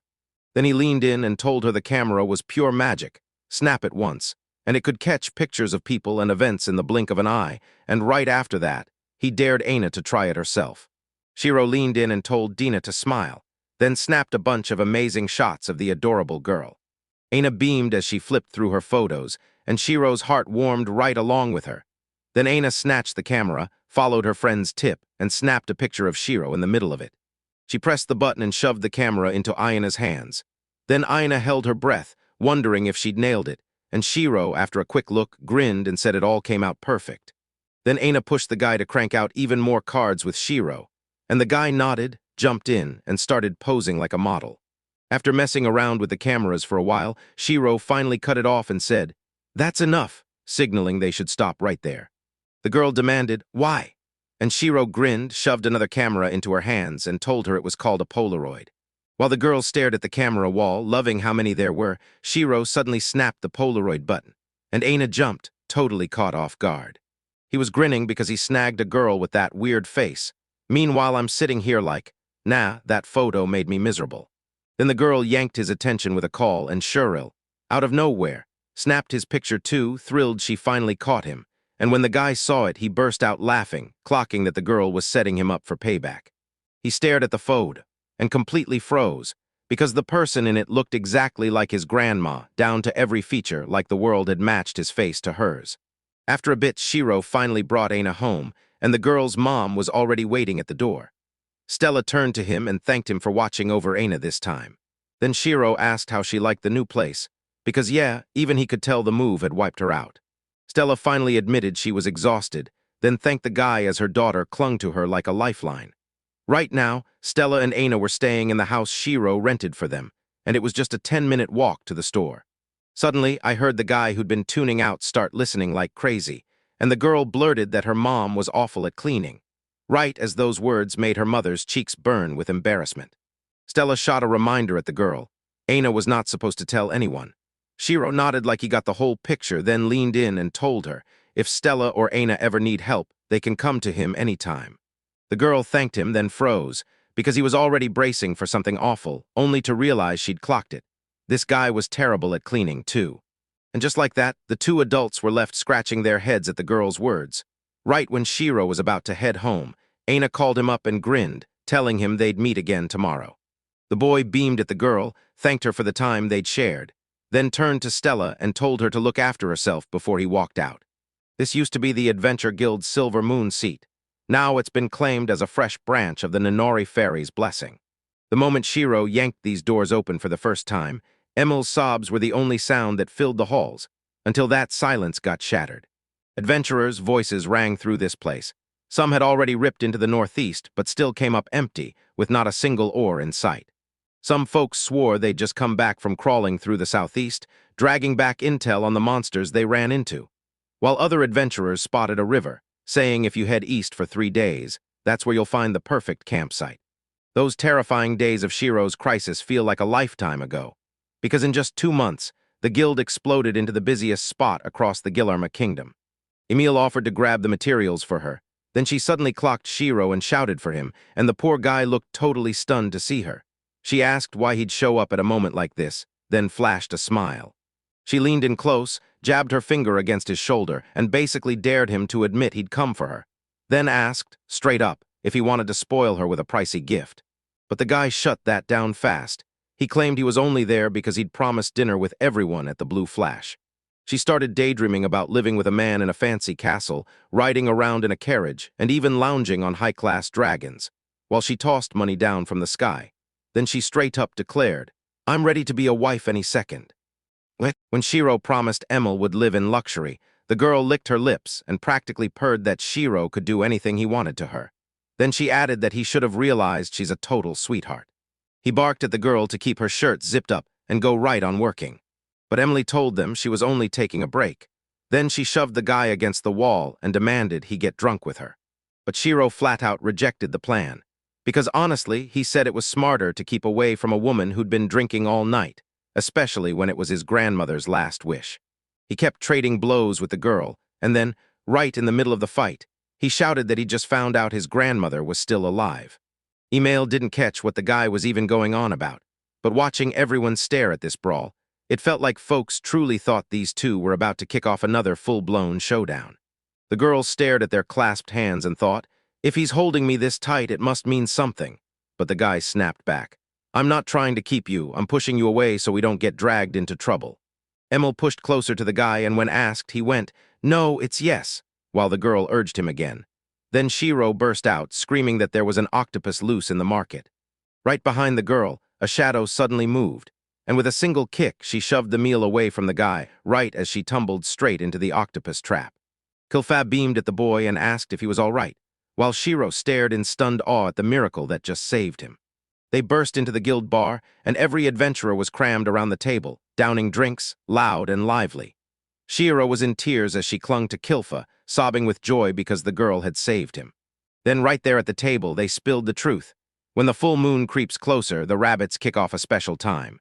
Emil figured she didn't stand a chance, but Nessica snapped back that Shiro wasn't just liked. This girl kept pushing, and that persistence was a neon sign for an unhealthy relationship. Rolf nodded at the witch, claiming the girl reached for the unreachable fruit like it cost her nothing. Then Emil snapped back, grinning, that she was basically one step from winning. Then everyone blinked in shock, because the girl had straight up forgotten to sit at their table and eat with them. but Shiro couldn't ignore the voice calling him in. Mojito Canned, a seeker, was staring down another seeker, snapping whether he wanted a fight, like he was already itching to throw down. The second seeker, Wisewhip, snapped that the wise were meant to put the fools in line, so everyone decided to duke it out. An observer grinned and said he'd bet 5 silver coins on the bully. Someone else swore they'd wager 10 silvers on the masked man. Shiro tried to rise from his seat, yelling that they had to stop the fighting, but the moment he moved, someone cut him off. For adventurers, fights like this were basically a handshake, just the first hello. And in a place like this, the ones whose plans blew up all dragged themselves here too. Shiro got exactly what his friend meant. Then he snapped that every seeker here was top tier, elite veterans who'd banded together to hunt down ruins. 2 months had passed since this place became the fairy's blessing, and yet nobody could track down the ruins, so the searchers sank into pure disappointment. That was the whole point, because it was worse than punishment. No entertainment at all, just the jungle and nowhere to vent their energy, and in 9 Auric, they didn't even have anything you could call fun. And while Shiro was laying it all out, Emil, hiding under the table, suddenly called the guy, and Shiro snapped at the girl, glaring hard as he warned her to stop trying to unbutton her shirt. She snapped back all offended, saying she wouldn't do that in public, and the guy immediately thought Emil had tried it before. Then she added, "When Lear said entertainment, he didn't mean what you think." The guy didn't have a clue what the girl was even saying. Then the meal stared at Shiro and basically called him a little slow. Next, she pressed right up against the guy and purred that if they were alone in the store, everything would finally be perfect. Nesuka heard that and snapped her heel into Lear's foot. He yelped, furious that this was happening for no reason, while Emil just laughed and demanded why he was freaking out so hard. Nesuka snapped at the boy to stop saying stuff like that, and Lear erupted in anger, insisting the only one who'd ever talked that way was Emil. He let out a shaky sigh, cooled down just a bit, admitted he had 0 experience with that kind of thing, but he didn't even get the chance to finish when Suka stepped on his foot again. Lear yelped again in full rage, begging the girl to stop smashing his foot with her heel. And just as they snapped back and forth, the brawl was already winding down, finally revealing who won. Then somebody shouted, "What's with all this noise?" And everyone snapped their heads toward the guildmaster as she stormed in, terrified, because they all shouted back that no one better start a fight inside her guild. She asked, "Is that really true?" And the room erupted in instant denials before they all swore together that nobody would ever do it. She walked right up to Shiro's table and fired a question at him. Did she show off something downright ugly? While Shiro sat there thinking, yeah, that was leadership. Then she spotted those ears poking out from under the table, and with a grin she spun toward Emil, right as he slammed the back of her head into the table hard. Master demanded why the girl was cowering under the table, and Emil scrambled for an excuse, only for her to snap, "Try it, and I won't accept any excuses." The guildmaster yanked Emil out of the bar, and she shrieked for Shiro to rescue her, because the woman Shiro was destined to marry was in trouble, and the rabbit begged them to spare her, swearing she'd be forgiven as long as they didn't burn her salary. When the noise finally died down and the screaming stopped, Lear leaned in and told Shiro, "Listen, we've got to tell you something important and it can't wait." Lear told Shiro that while they were hunting ruins in the forest, they stumbled on a rare flower. So Shiro's eyes lit up instantly, and Lear quickly laid out every detail as Shiro leaned in and listened, hanging on every word. Without even thinking, he blurted out yes to their journey, then demanded they keep him safe from monsters. Lear flashed a grin and told Shiro not to worry. Those hard training days at the grounds would leave them so much stronger than their old selves that there'd be no comparison. Then they clinked their drink mugs together one last time, grinning like they'd just won the night. Shiro stared at a stunning Uppsala flower, swaying like it owned the wind, and he watched them bloom only where the water was pure and clean. Nesuka, Kilfa, and Shiro sprawled on the ground, hemmed in by these flowers, and Shiro couldn't stop thinking. If Ine were here, she'd absolutely love every last one. While they were soaking in the view, Lear stormed up and jumped right in front of them so they wouldn't crash onto the flowers, and then he gave Shiro a quick scolding for tagging along with the girls. The boy scratched his head, shot out an awkward apology, and before his words even landed, Rolf's already dragging himself up from the flower field, legs wrecked from half a day of trudging, announcing, "We've got to pick the flowers before sunset, then you can rest as much as you want." A week earlier, the Azure Flash stumbled on rare Apsara flowers while she combed the ruins, and that ingredient could power high-ranking recovery potions. But on the way back, something was seriously wrong with them. Then Nisuka spun toward Leru and jabbed at the flowers. Those Apsara blooms wilted within just a few hours of being picked. The sorceress snapped that water wouldn't do it, and ice magic couldn't save them either. Then panic hit because there was no way she could get those flowers to the apothecary in time. Right when they were ready to quit, Liar blurted out a brilliant idea. Because he remembered Shiro had the exact skill they needed, and Shiro immediately agreed, saying he still had one of the moves he'd shown them before. And that's spatial storage. Yeah, it lets you lug stuff around without feeling a single ounce, and it even freezes the item in mid-moment so time won't touch what you're carrying. Lear said they'd already pulled together everything they could, and it had to be enough, then shouted for Kilfa to wake up now. The sleeping girl twitched her cat ear, and with a snap, she warned that enemies were closing in. Every single person whipped their heads toward the source of the noise. A swarm of gigantic fly monsters came roaring toward them. Lear counted around 17, so he snapped, "Shiro, don't move, don't breathe." And the boy froze as he watched the creatures tear through the air, bleeding and badly hurt as they flew past. Nasuka also clocked that the wind itself had left them hurt, and Rolf figured the clotted blood meant they must have tangled with someone else too. But then the insects surged toward the Seekers as if they'd just spotted them. Lear snapped to Rolf, "Protect Shiro," and ordered the sorceress, "Start the spell." She loosed a fire arrow, wham, sending one insect bursting into flames before it crashed to the dirt, and Rolf immediately shouted for the boy to get behind him as the thing streaked straight for them.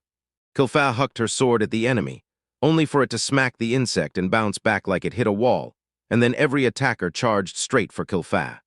Neska, the cat girl, hurled a fireball, and the insects erupted in flame again as they tumbled down.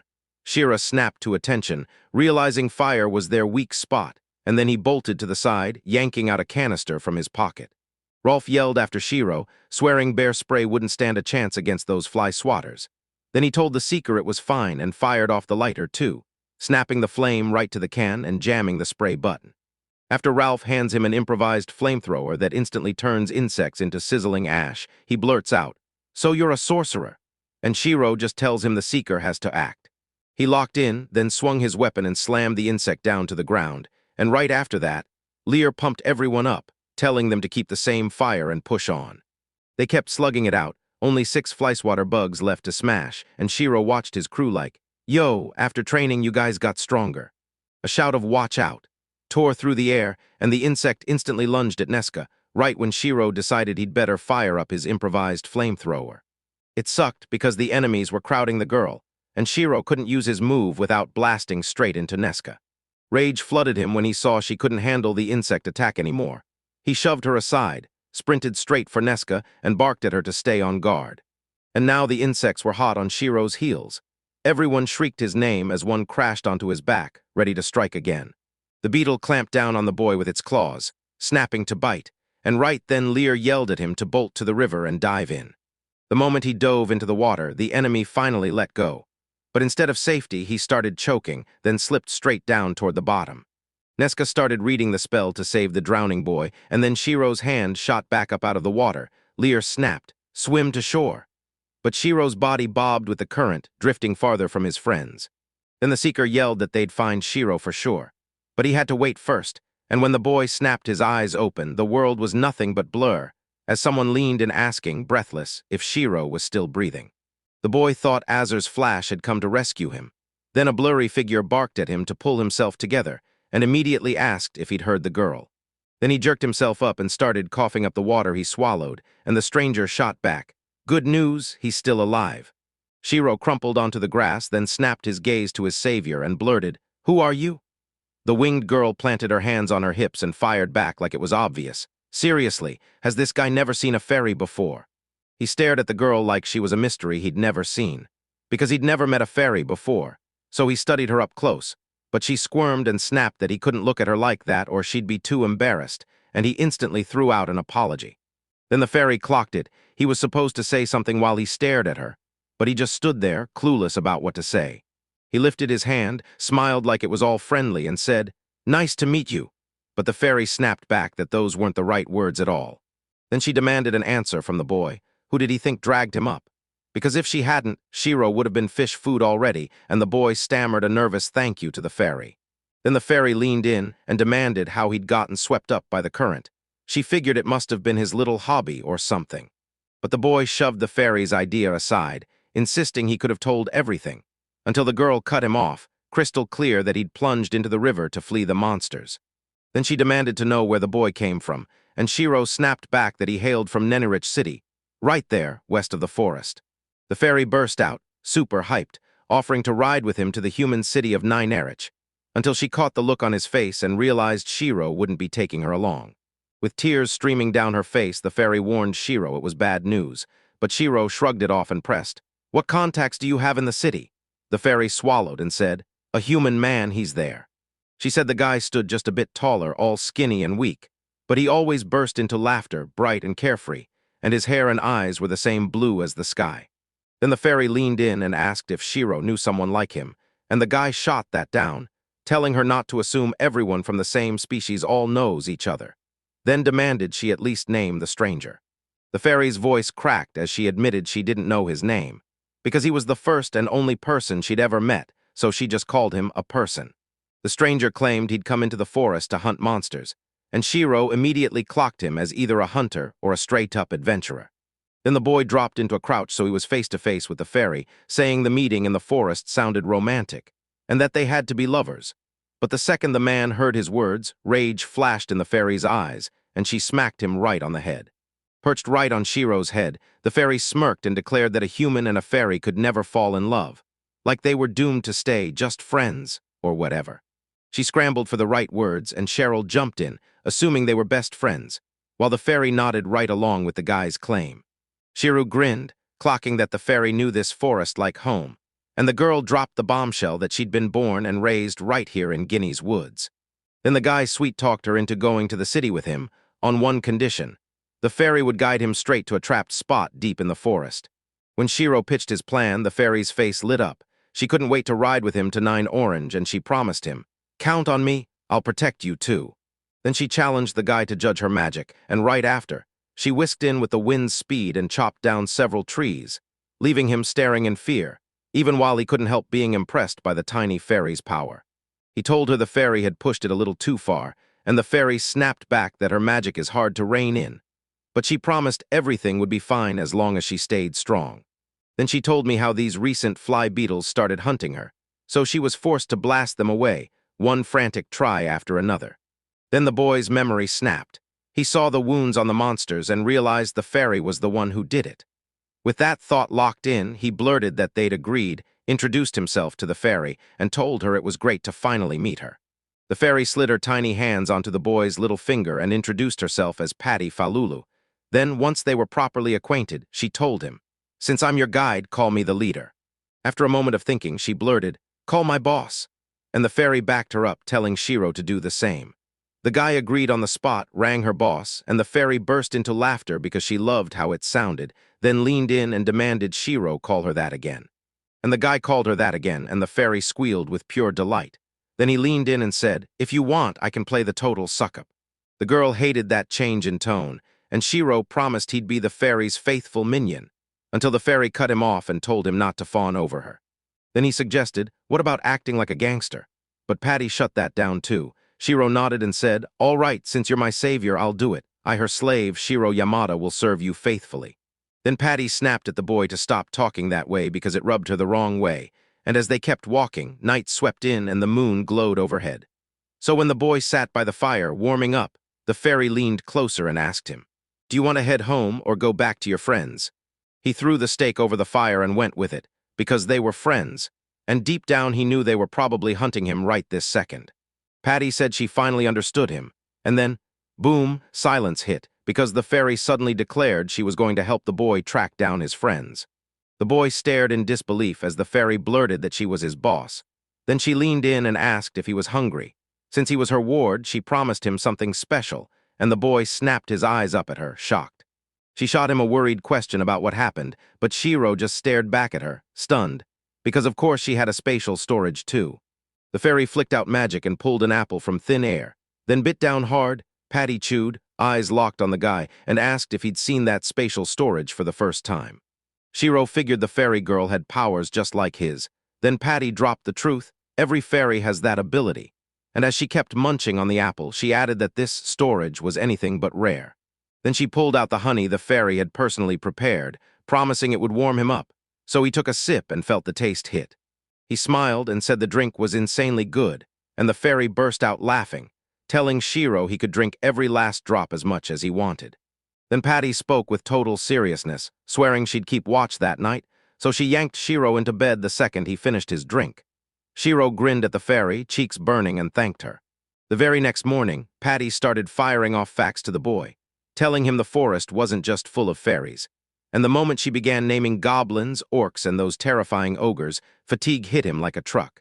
Then the fairy shot a finger toward the elf village and begged to finally spill what happened the moment she got close, when she ran headfirst into their barrier. But the boy cut her off, asking if they could pause for a bit, and the fairy agreed, just not for long. The fairy stopped mid-step and started spilling the story of the baboona flower. Its nectar tasted downright strange, right up until she accidentally mixed it up with a different bloom. Shira leaned in as the fairy spun her tales, stunned by how much Patty seemed to know, and how the boy was convinced the adventurers couldn't possibly match the fairy's wisdom. He swore this place had a kingdom named Jajina even before the fairy was born, because that country vanished ages ago, and now the same land is called the Jajina Forest. Shiro asked if this country existed back when an ancient magical civilization ruled the world, and Patty just shrugged. She didn't know, because it all happened before she was even born. Out of nowhere, the fairy sensed something charging in, shot behind a tree for cover, and barked at Shiro to hide too. By this point, the friends were already tearing through the area, searching for the missing Shiro, shouting the boy's name at the top of their lungs and begging him to answer. Ralph screamed, demanding Shiro answer. Did he hear them? While Lear leaned over the cliff sobbing, swearing Shiro never dared to admit he'd tumbled over the waterfall and died, and then insisting she wouldn't accept anything else. Neska slammed her staff into the guy and barked that he'd better never say that again. Then Lear rushed to apologize to the girl right after. The boy stared at the sorceress and demanded to know if he was still alive. Then Neska swept her hand through his hair and promised he'd be totally okay. Right then, Kilf lunged for the next tree, yelling that Shiro was definitely alive, until a raven swooped down and snatched the girl by her hood. The boy snapped to attention as his friends kept shouting his name. Then he finally crawled out of hiding, only to have the fairy glare at him, utterly baffled by why he dared to move. Shiro grinned at the fairy and told her, "Don't freak out, my friends are calling," the same ones he traveled with. Then Patty stared, still processing his words, when he suddenly blasted a scream at the top of his lungs from where he stood. The adventurers caught his voice and instantly knew it was him, then pushed in the right direction, only to realize Kilfa wasn't with them. Right then, the girl was up in the sky, riding in the raven's claws as she stared down at the lands far below. She spotted Shiro sprinting, beamed at him, called his name. Then Shiro skidded to a stop and stared up at the sky, stunned that she was there. Kiltha swatted away the bird's claws, then dropped straight onto the boy with a brutal crash, and the other seekers stared at the thing that fell from the sky, totally baffled by what they were seeing. After the fall, the guy snapped back to his senses. Then he stared at the tearful girl, who was convinced he'd been dead for ages. The cat girl wrapped her arms around the boy and swore she'd never let him go again, and Shiro only smiled like everything was finally okay. Then the boy pushed himself up off the ground and stared at the other adventurers who'd rushed over to them. Lear dipped his head in shame, blurted out that he was sorry. He was meant to protect the boy. Neska hurried up right behind him, bowing too, and said Cheryl had saved her a second time, so now she owed him. The boy heard their regret out, then snapped, "Isn't that the only thing that matters?" and said he was safe again, right there with them once more. The seekers froze for a second, then Shiro shot a question. "Are you part of the Blue Flash?" And before anyone could even breathe, they all erupted that Shiro was their companion and that Lear was completely wrong. Then Shiro told everyone to take a breather, and Rolf went up to the guy, ready to question him, since Shiro could handle everything alone, but the guy insisted someone had saved him. Then she shoved him forward to introduce his savior, and the seekers instantly froze, staring in shock at the fairy that burst out from her hiding spot, right in front of them. Lear's voice cracked as he nervously asked if Shiro was actually serious, and even the sorceress couldn't wrap her head around it, begging the boy to spill the full story. Lear finally explained that fairies were known as an illusory race, because they hardly ever show themselves to anyone at all. Shiro then pressed the fairies for the truth, and Patty froze for a beat before admitting they were forbidden to ever leave their village.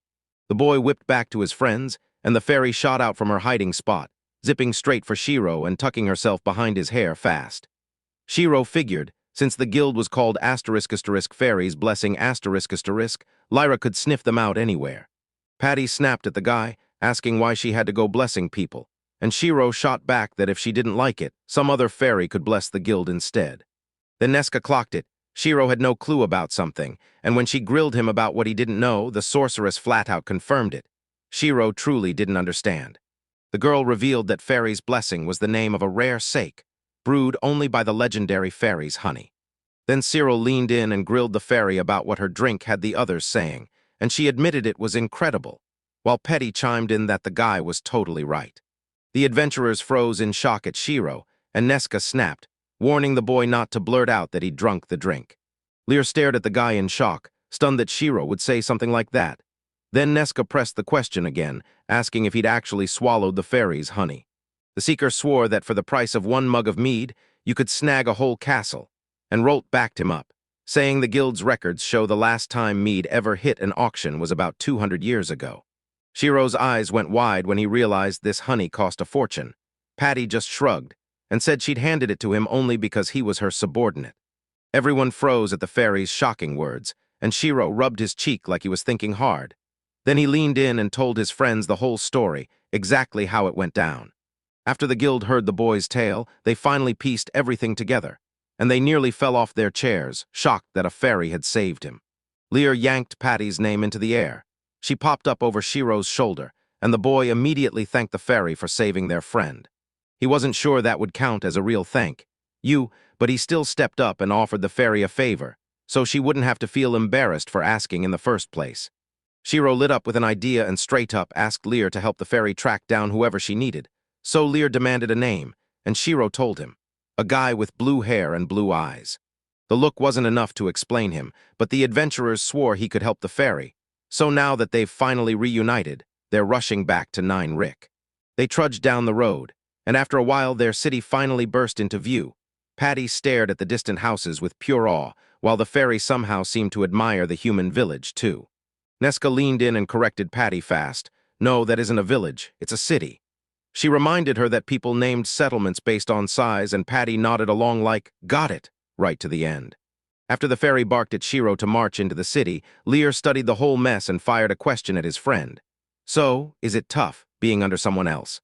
Already inside the city, Patty spotted a girl standing alone on an empty road and demanded to know who she was, while Yana spotted a guy and immediately called out to him. He stared at the girl in shock, then marched up and asked why she was there, only for her to suddenly launch into a huge hug. She clung to him and sobbed her heart out, and Shiro was completely stunned. Stella lingered behind him, her voice warm as she told him she was so happy he'd come home. Then he spun around to face the girl, and she just stood there grinning. Shiro said his goodbyes to his friends, then strode off with Stella and Aina to their house. Aina promptly dozed off on her mom's back, and right then Stella confessed that Aina hadn't been able to sleep a wink all night because she'd been scared for Shiro. Then he pressed her about Stella herself, and she shrugged like it didn't worry her at all. Then she let out a weary sigh and realized the day was coming when her mother couldn't keep carrying her on her back. So she pushed the pace, determined to make it through while she still could. Cheryl nodded along with the girl, then said, if Stella hits her limit and gets tired, the guy can just scoop her up in his arms. Stella immediately shook her head, smiled sweetly, and swore, I'm not giving an A away. She's my mother. After a while, they finally reached the girl's house, and Shiro leaned in to tell his daughter and mother good night. Then he spun back, ready to go. But just as he was about to leave, Stella snapped and called him back, saying she still had one more thing to say. Stella beamed and said she was just thrilled Shiro finally came home, while Anae dozed off with sleepy sweat on her brow. Shiro grinned back at Stella, his thoughts already wrapped around the moment he'd return. Then the boy finally made it home, and the fairy who'd been glued to him the whole time gasped at the sight of his house, fluttering up to the ceiling in awe while Shiro just watched her, stunned. Then he leaned in and asked what kind of houses fairies even lived in, and Patty lit up the answer. They build homes in trees, so monsters can't get to them. Then the fairy snapped and asked if he'd forgotten their deal. Shiro shot back that he hadn't, because he still had to go find her friend. He told the girl the town was tiny, so they'd find it fast. Then he promised they'd hunt for it the very next day, and Patty couldn't help but light up at the kindness of her new friend. Then the boy leaned in and asked the fairy, is it really that tough to make that incredible honey? Patty grinned and said, now it's simple if I've got steady bee honey, then added, but that part, getting it is the real pain. While Patty was firing off the story about how a swarm of bees mauled her the last time she tried to grab honey, Shiro snapped into action and started digging through his briefcase. Then the guy yanked a jar of honey from his backpack, asked if it was the exact kind they needed, and Patty lit up and told him he nailed it. She stared at the jar of honey like it was magic, 100% natural, straight from a beekeeper, and she couldn't wrap her head around it. Then she dipped a finger in, tasted the sweet goodness, and the fairy savored every bite with awe. Then she winked and said, "Use this honey and I'll whip up another drink," and the guy instantly hoped she would. Then he leaned over and told Patty it was bedtime, since he'd been passed out on the ground for ages, and now his whole body screamed with ache. When the night finally died down, morning burst in, and there was Shiro, sprawled on the couch, while a fairy curled up on his head, both of them knocked out cold and sleeping like nothing in the world could wake them. Ine came to visit and started shaking the guy awake. Shiro groaned, blinked blearily, and asked her why she was there since the store was closed that day. The girl pulled out a little bag and said her mom sent her to deliver lunch to the boy. Shiro yawned and stretched his arms like, "Yeah, I got it." Then she leaned in close and asked the boy who the girl was lying right on his hair. Shiro shoved the boss fairy Patty in front of the girl, and the girl, still half asleep, yawned hard, trying to shake off her sleep. Aina stared at the fairy with wide-eyed awe, bragging that she'd seen fairies just like her in her picture books. When the girl finally cupped the fairy in her hands and beamed at it, Patty snapped at the boy, clearly annoyed. Who was she? Shiro fired back that Aina was the one helping him run the store. Then it hit him. He needed to ask the girl something. He leaned in and asked if Aina had spotted a man with blue hair and glowing eyes. Aina stared at the fairy for a beat, then apologized that she had no idea who he was, and Patty just looked at her with heartbreak in her eyes. Shiro said he and Aina can't possibly know everyone in this city, then grinned and insisted that if they just go ask around, they'd find him fast, and the fairy nodded like, "Yep, you're right." So they launched into the search, and when Anna heard that, she jumped in too, begging to go along and help track down the fairy's friend. Shiro asked Patty if they could take the girl with them, and the fairy lit up and agreed. Then, overwhelmed with emotion, she shot high above the roof, and the guy instantly thought, "We've got to hide Patty first."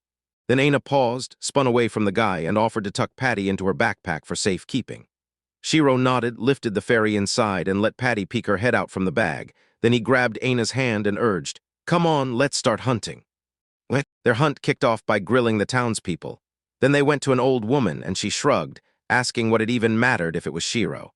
Then they grabbed a passing couple and asked where they'd seen him. And the man shot a question at the strangers about a guy with a chain, but his partner shook their head and said, "No, we haven't." Then they grilled a passing cat for answers, but it claimed it had never seen anyone like that either. So they marched to a kebab vendor next, and he shut them down, then dangled the real deal by offering the seekers a kebab he could sell them.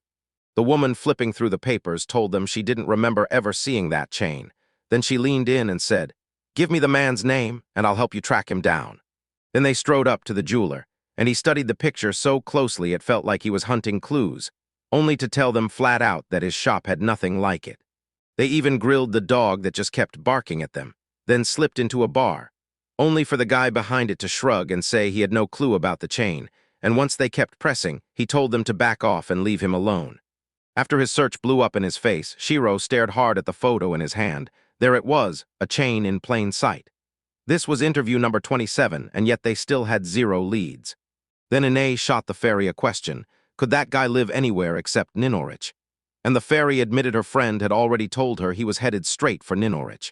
All Shiro had to go on was a clue, an eerie chain, like it belonged to the fairy herself. So he snapped out a fresh print of the photo he'd just taken with his new camera. While he was stuck in his thoughts, the mayor suddenly called his name. She'd been searching for him. Then she heard he'd gone off on a trip with the blue flash, and she snapped at him to stop making her worry like this. The boy hurriedly apologized to Karen, but she just turned her face away and snapped that he didn't need to say sorry. Then she brushed his hair and told him the only thing that mattered was one thing: Shiro was safe and sound. Suddenly, Aina burst out, asking the boy why his face was burning red, and Shiro immediately tried to cover it up by blurting that he was just really hot.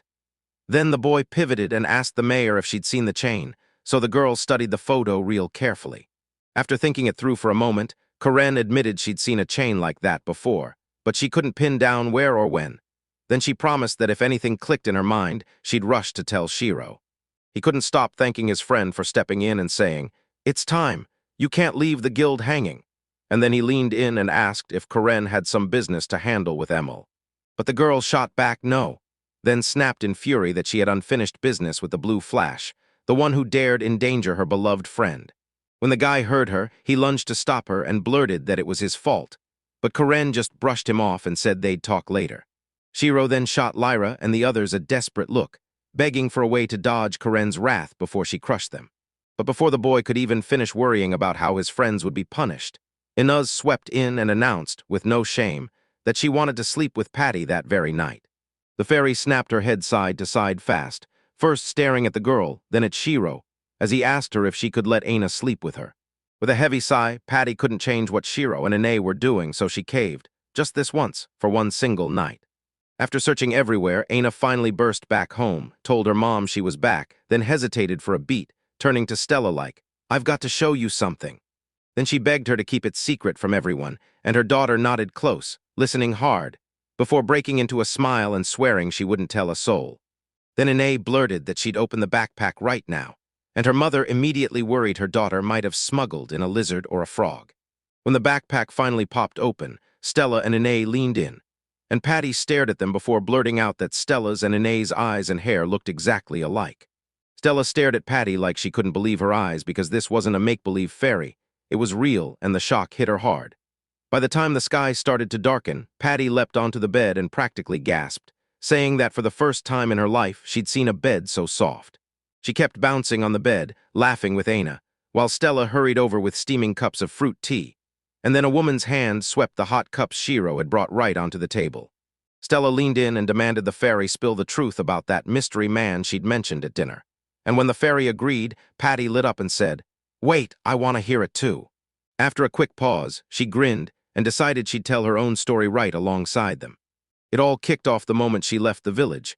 Then she ran into that guy, and he was out there hunting a rabbit. Then it all clicked.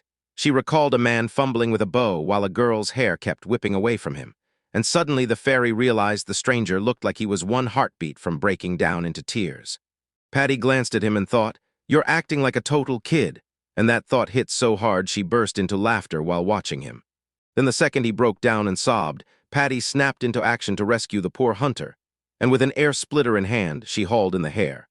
Then the boy froze in shock, staring at the beast cradled in his arms, only to spin toward Patty and gasp that it was a fairy standing right in front of him, and that's how she finally met him. Then the boy choked up with tears in his eyes and told Patty, voice shaking, how unbelievably delicious those horned hares were. At first, the fairy thought humans had the strangest cravings ever, until she asked the stranger, and he snapped back that he hadn't touched normal food in about 10 days. The fresh acquaintance grinned at the fairy and thanked her for saving his life, then blurted out, "Can I know your name?" Patty's smile vanished as a heavy sigh escaped her. She couldn't forget what her relatives had warned her about, that she must never go near them. So the fairy promised, "I'll give you my name only when you become a proper hunter." And the very next day she watched her new friend start training. He mastered tree climbing, sprinted for his life from a swarm of insects, learned how to shoot birds, snatched loose hairs with crazy skill, and even went toe-to-toe with a giant snake and won. He trained harder every single day, and the moment he finally beat the wolf, he grinned and admitted he'd leveled up. Now it was time to go tell the fairy her name. And just as the fairy decided to finally tell him her name, the hurt from the times she'd been told nobody wanted her crashed back in, and she recoiled from those painful memories. As she battled her bad memories, a brand new acquaintance suddenly spotted her, and before she could press further, Patty cut in. "I'll tell you the name another time." Patty swore that was the last time they'd ever meet. Yet he and the fairy were close friends, and those two lonely souls finally crossed paths and built something real. After they finally met, she'd have to tell him her name, and the fairy would instantly learn his too. Then Patty flashed a smile and hurriedly apologized for the boring story she just told. Out of nowhere, a drop of water splattered onto her, and the fairy froze, totally baffled. She assumed the girl's roof was leaking until she looked up. Ine was sobbing, insisting they'd find her friend for sure. Patty whipped around to Aina and stammered that they'd find him for sure, while Stella stared at them, clearly moved. 2 hours earlier, Shiro burst out of the portal and back into Nineric, and all he could think was, "I still haven't washed at home in forever." So now he was finally ready to kick back and soak in the city's sunset. He strode to the balcony edge when a guy from the street yanked his attention. Shiro caught Lear yelling that he'd come down. Then the guy bolted out of the house, only to stop dead when he got closer to his friend and stared at him in total shock. Right in front of Shiro stood a guy with a swollen, bruised cheek, so Shiro demanded, "What happened to Lear and why's his face like that?" Lear just glanced aside and muttered that nothing awful had happened.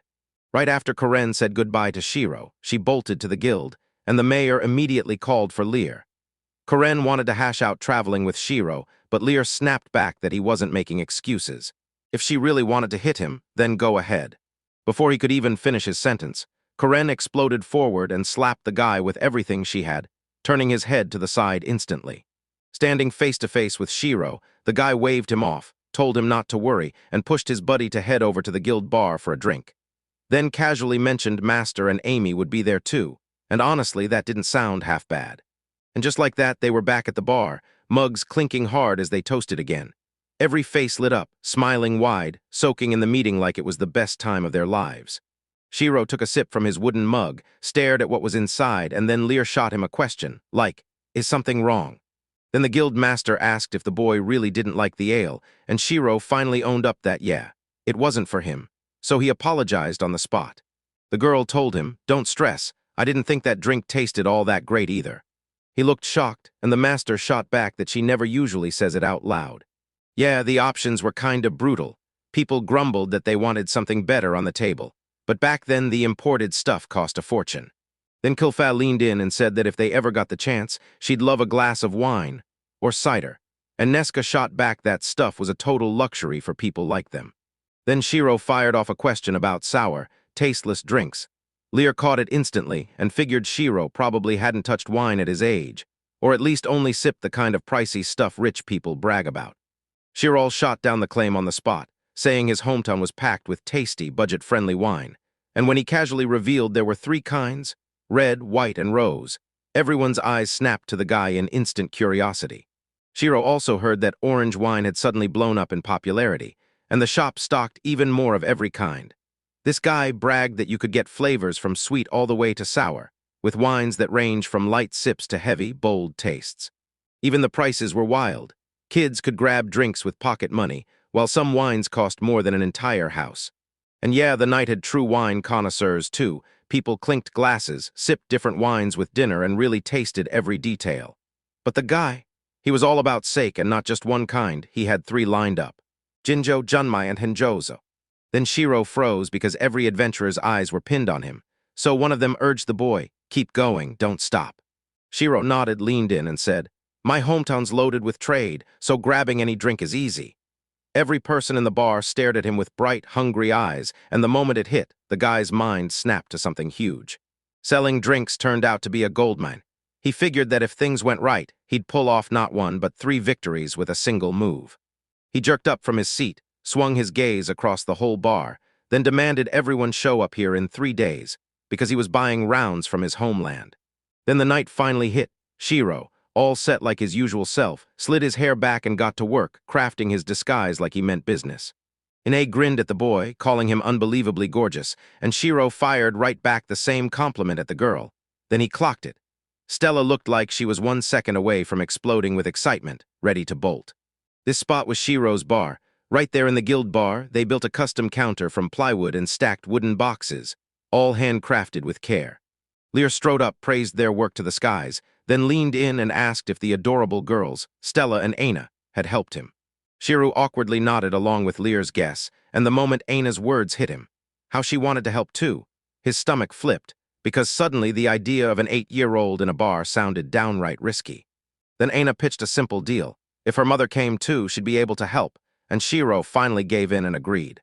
Neska and Kilf yanked him out of his memories, then blasted ice magic to freeze the drinks solid so they stayed cold, and Shiro shot them both a heartfelt thank you.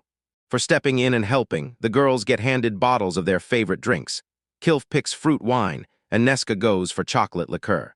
Shiro whipped around to face Aina and asked if she wanted anything, and after a quick beat, her smile lit up as she asked him for grape juice. Before the bar doors even swung open, a massive crowd was already packed outside, practically buzzing with excitement to get their drinks. Shiro thanked everyone for holding on, then hyped them up for one last thing, telling them the celebration for all their hard work was officially underway. The adventurers erupted in cheers. First, the guy stepped forward to thank everyone for tirelessly scouting the forest. Then Shiro popped in and introduced himself like, "I'm the owner of Shiro's shop." He said the guy in the crowd was offering them drinks from his shop. But before he could finish, someone shouted that it was all a joke. Shiro then leaned in and said they'd whipped up snacks that paired perfectly with the drinks, telling everyone to dig in. Right when someone in the crowd suddenly blurted that rumors were swirling about Shiro being an alchemist. And someone yelled that they were done with cheap ale, so Shiro snapped, "Get me tasty drinks." Then he declared he'd cover the tab so everyone could chug their fill no matter how fast they tried to bankrupt him. He grabbed 3 bottles, paid 3 ml, and the yen thing scared him half to death, until he realized it was just an investment that hit big soon. Then he swung the attention right over to Nai Mirage, that charming gill bleeder. The girl walked up and greeted everyone with a grin, then announced, "You can drink as much as you want, just don't let it mess with your work tomorrow." Everyone shoved forward like a stampede, scrambling for the bar first, and they nearly plowed right through Shiro in the chaos. The master stomped her heel hard on the floor, snapped a warning glare at the customers, and demanded they give her a chance to sort it out, then ordered everyone to line up. Lear slipped up to the counter, and Shiro asked what he wanted. He froze for a heartbeat, then jabbed at a bottle, and Shiro grinned and told him that one was beer, urging it on his buddy. Lear finally agreed to take it, and right after, Ine leaned in and told him to squeeze lime into the drink, because that's when it gets way tastier. The boy tried it the way the girl suggested, and after just a few sips his face lit up with pure delight, because this drink was weirdly amazing. It fizzed, felt super light, and that juice made every drop taste way better than he expected. Lear took another wild sip from his mug while everyone stared, and Shiro leaned in like, "Try more salt, this is about to taste even better."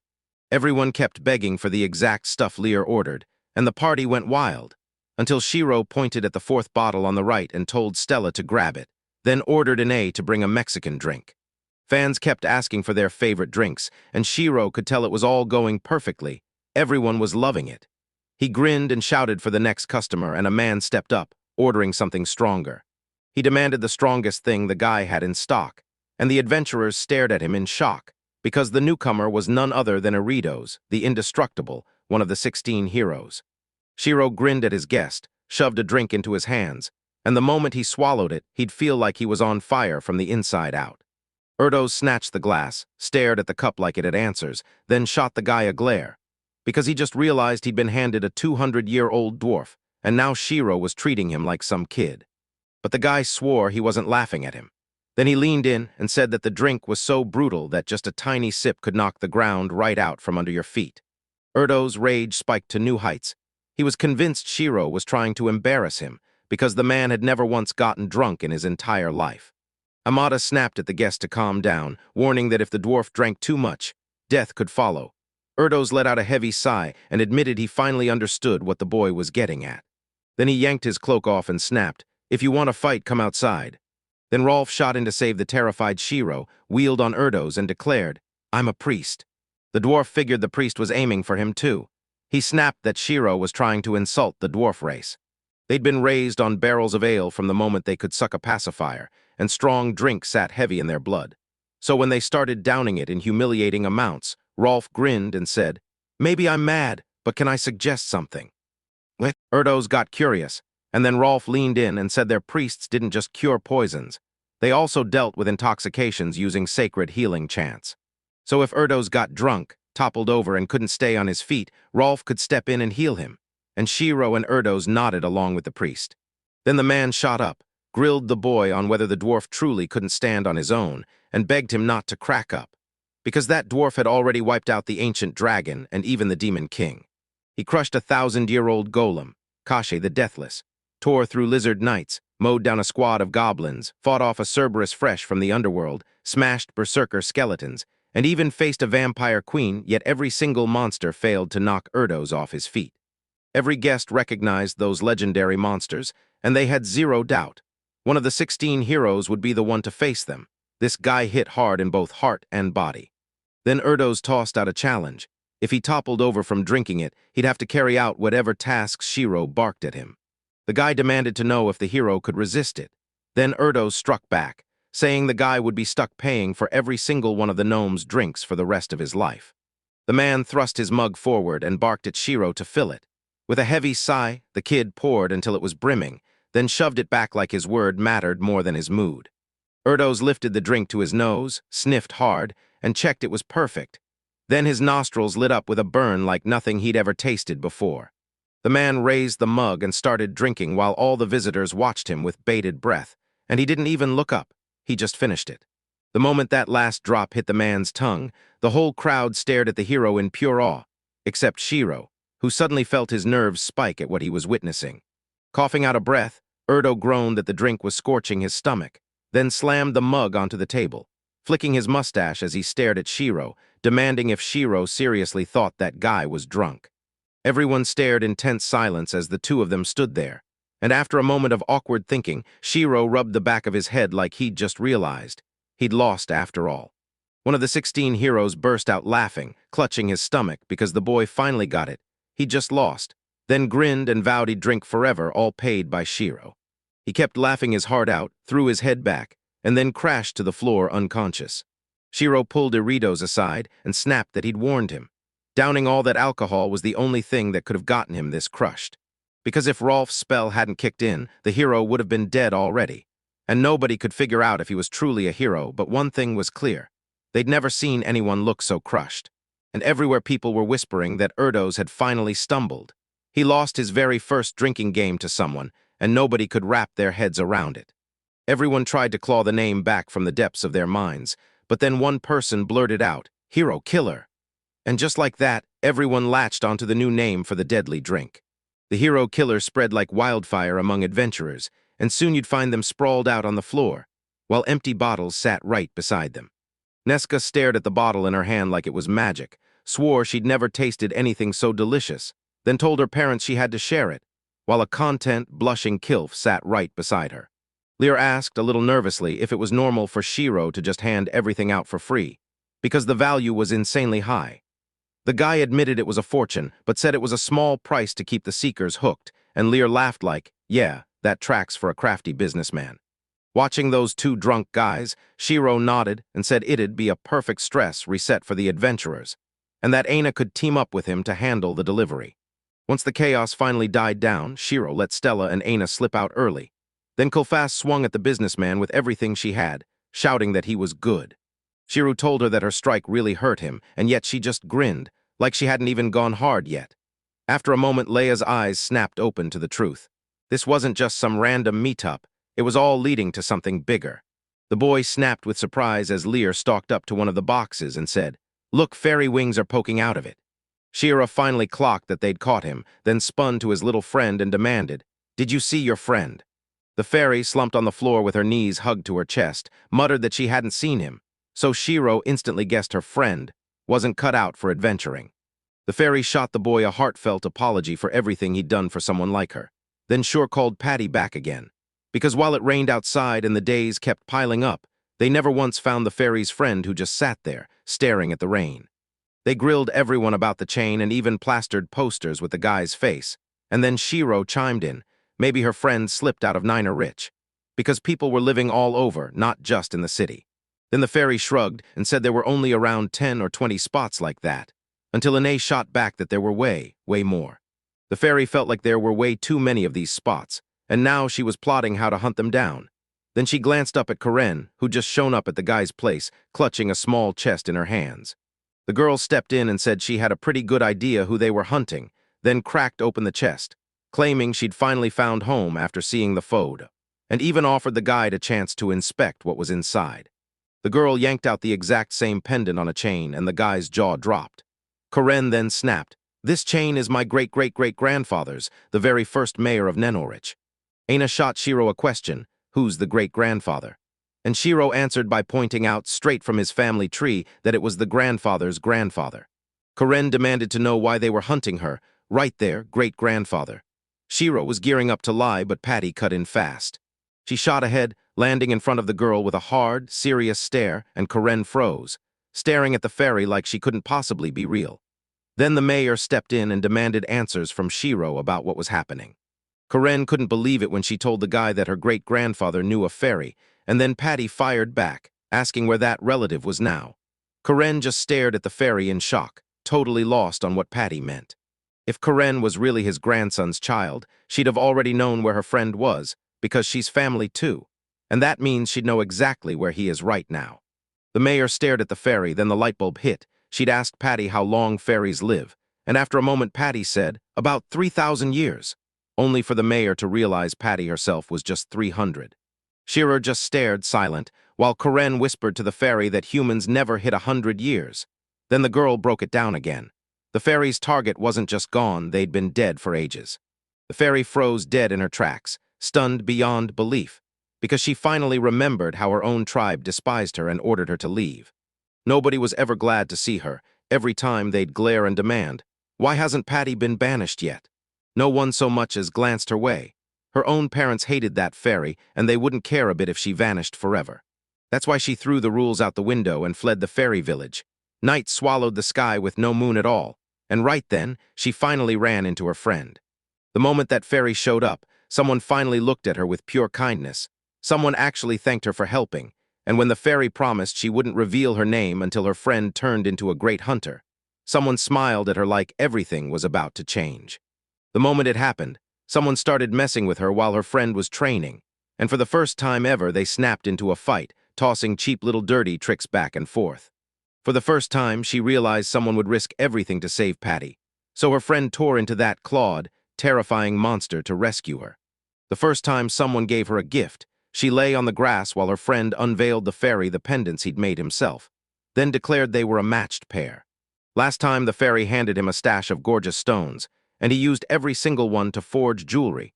So yeah, that's what he said. Then he pitched the pendants as solid proof of their friendship, and Patty's eyes widened. Her friends promised they'd never forget each other, even across the distance, and they pushed the idea of naming them after ancient artifacts. Then the boys blurted out that they were best friends now, way more than just friends, because they mattered to each other more than anything, and the fairy couldn't wrap her head around the fact that she'd somehow lived without friends before. Her eyes filled with tears from her friend's words. Like boom, she jumped right over the friend's first stage and straight up found her best friend. When he saw the fairy's tears, the guy froze, totally confused, while Patty spun away and insisted she wasn't crying. Then she broke and cried for the very first time, pure happiness pouring out.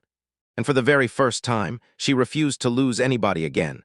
Then the guy snapped back, reminding her that the fairy was supposed to have already told him her name. Then she realized something terrifying. If she told him her name, he'd vanish and she'd never see him again, because didn't he already warn her they could be miles apart? Then she insisted, again, that next time they'd call each other by name, and Patty's stomach sank because she couldn't shake the feeling their happy days were about to run out. The boy just grinned at the tiny fairy's words and promised he'd wait, so she never dared tell her best friend her real name.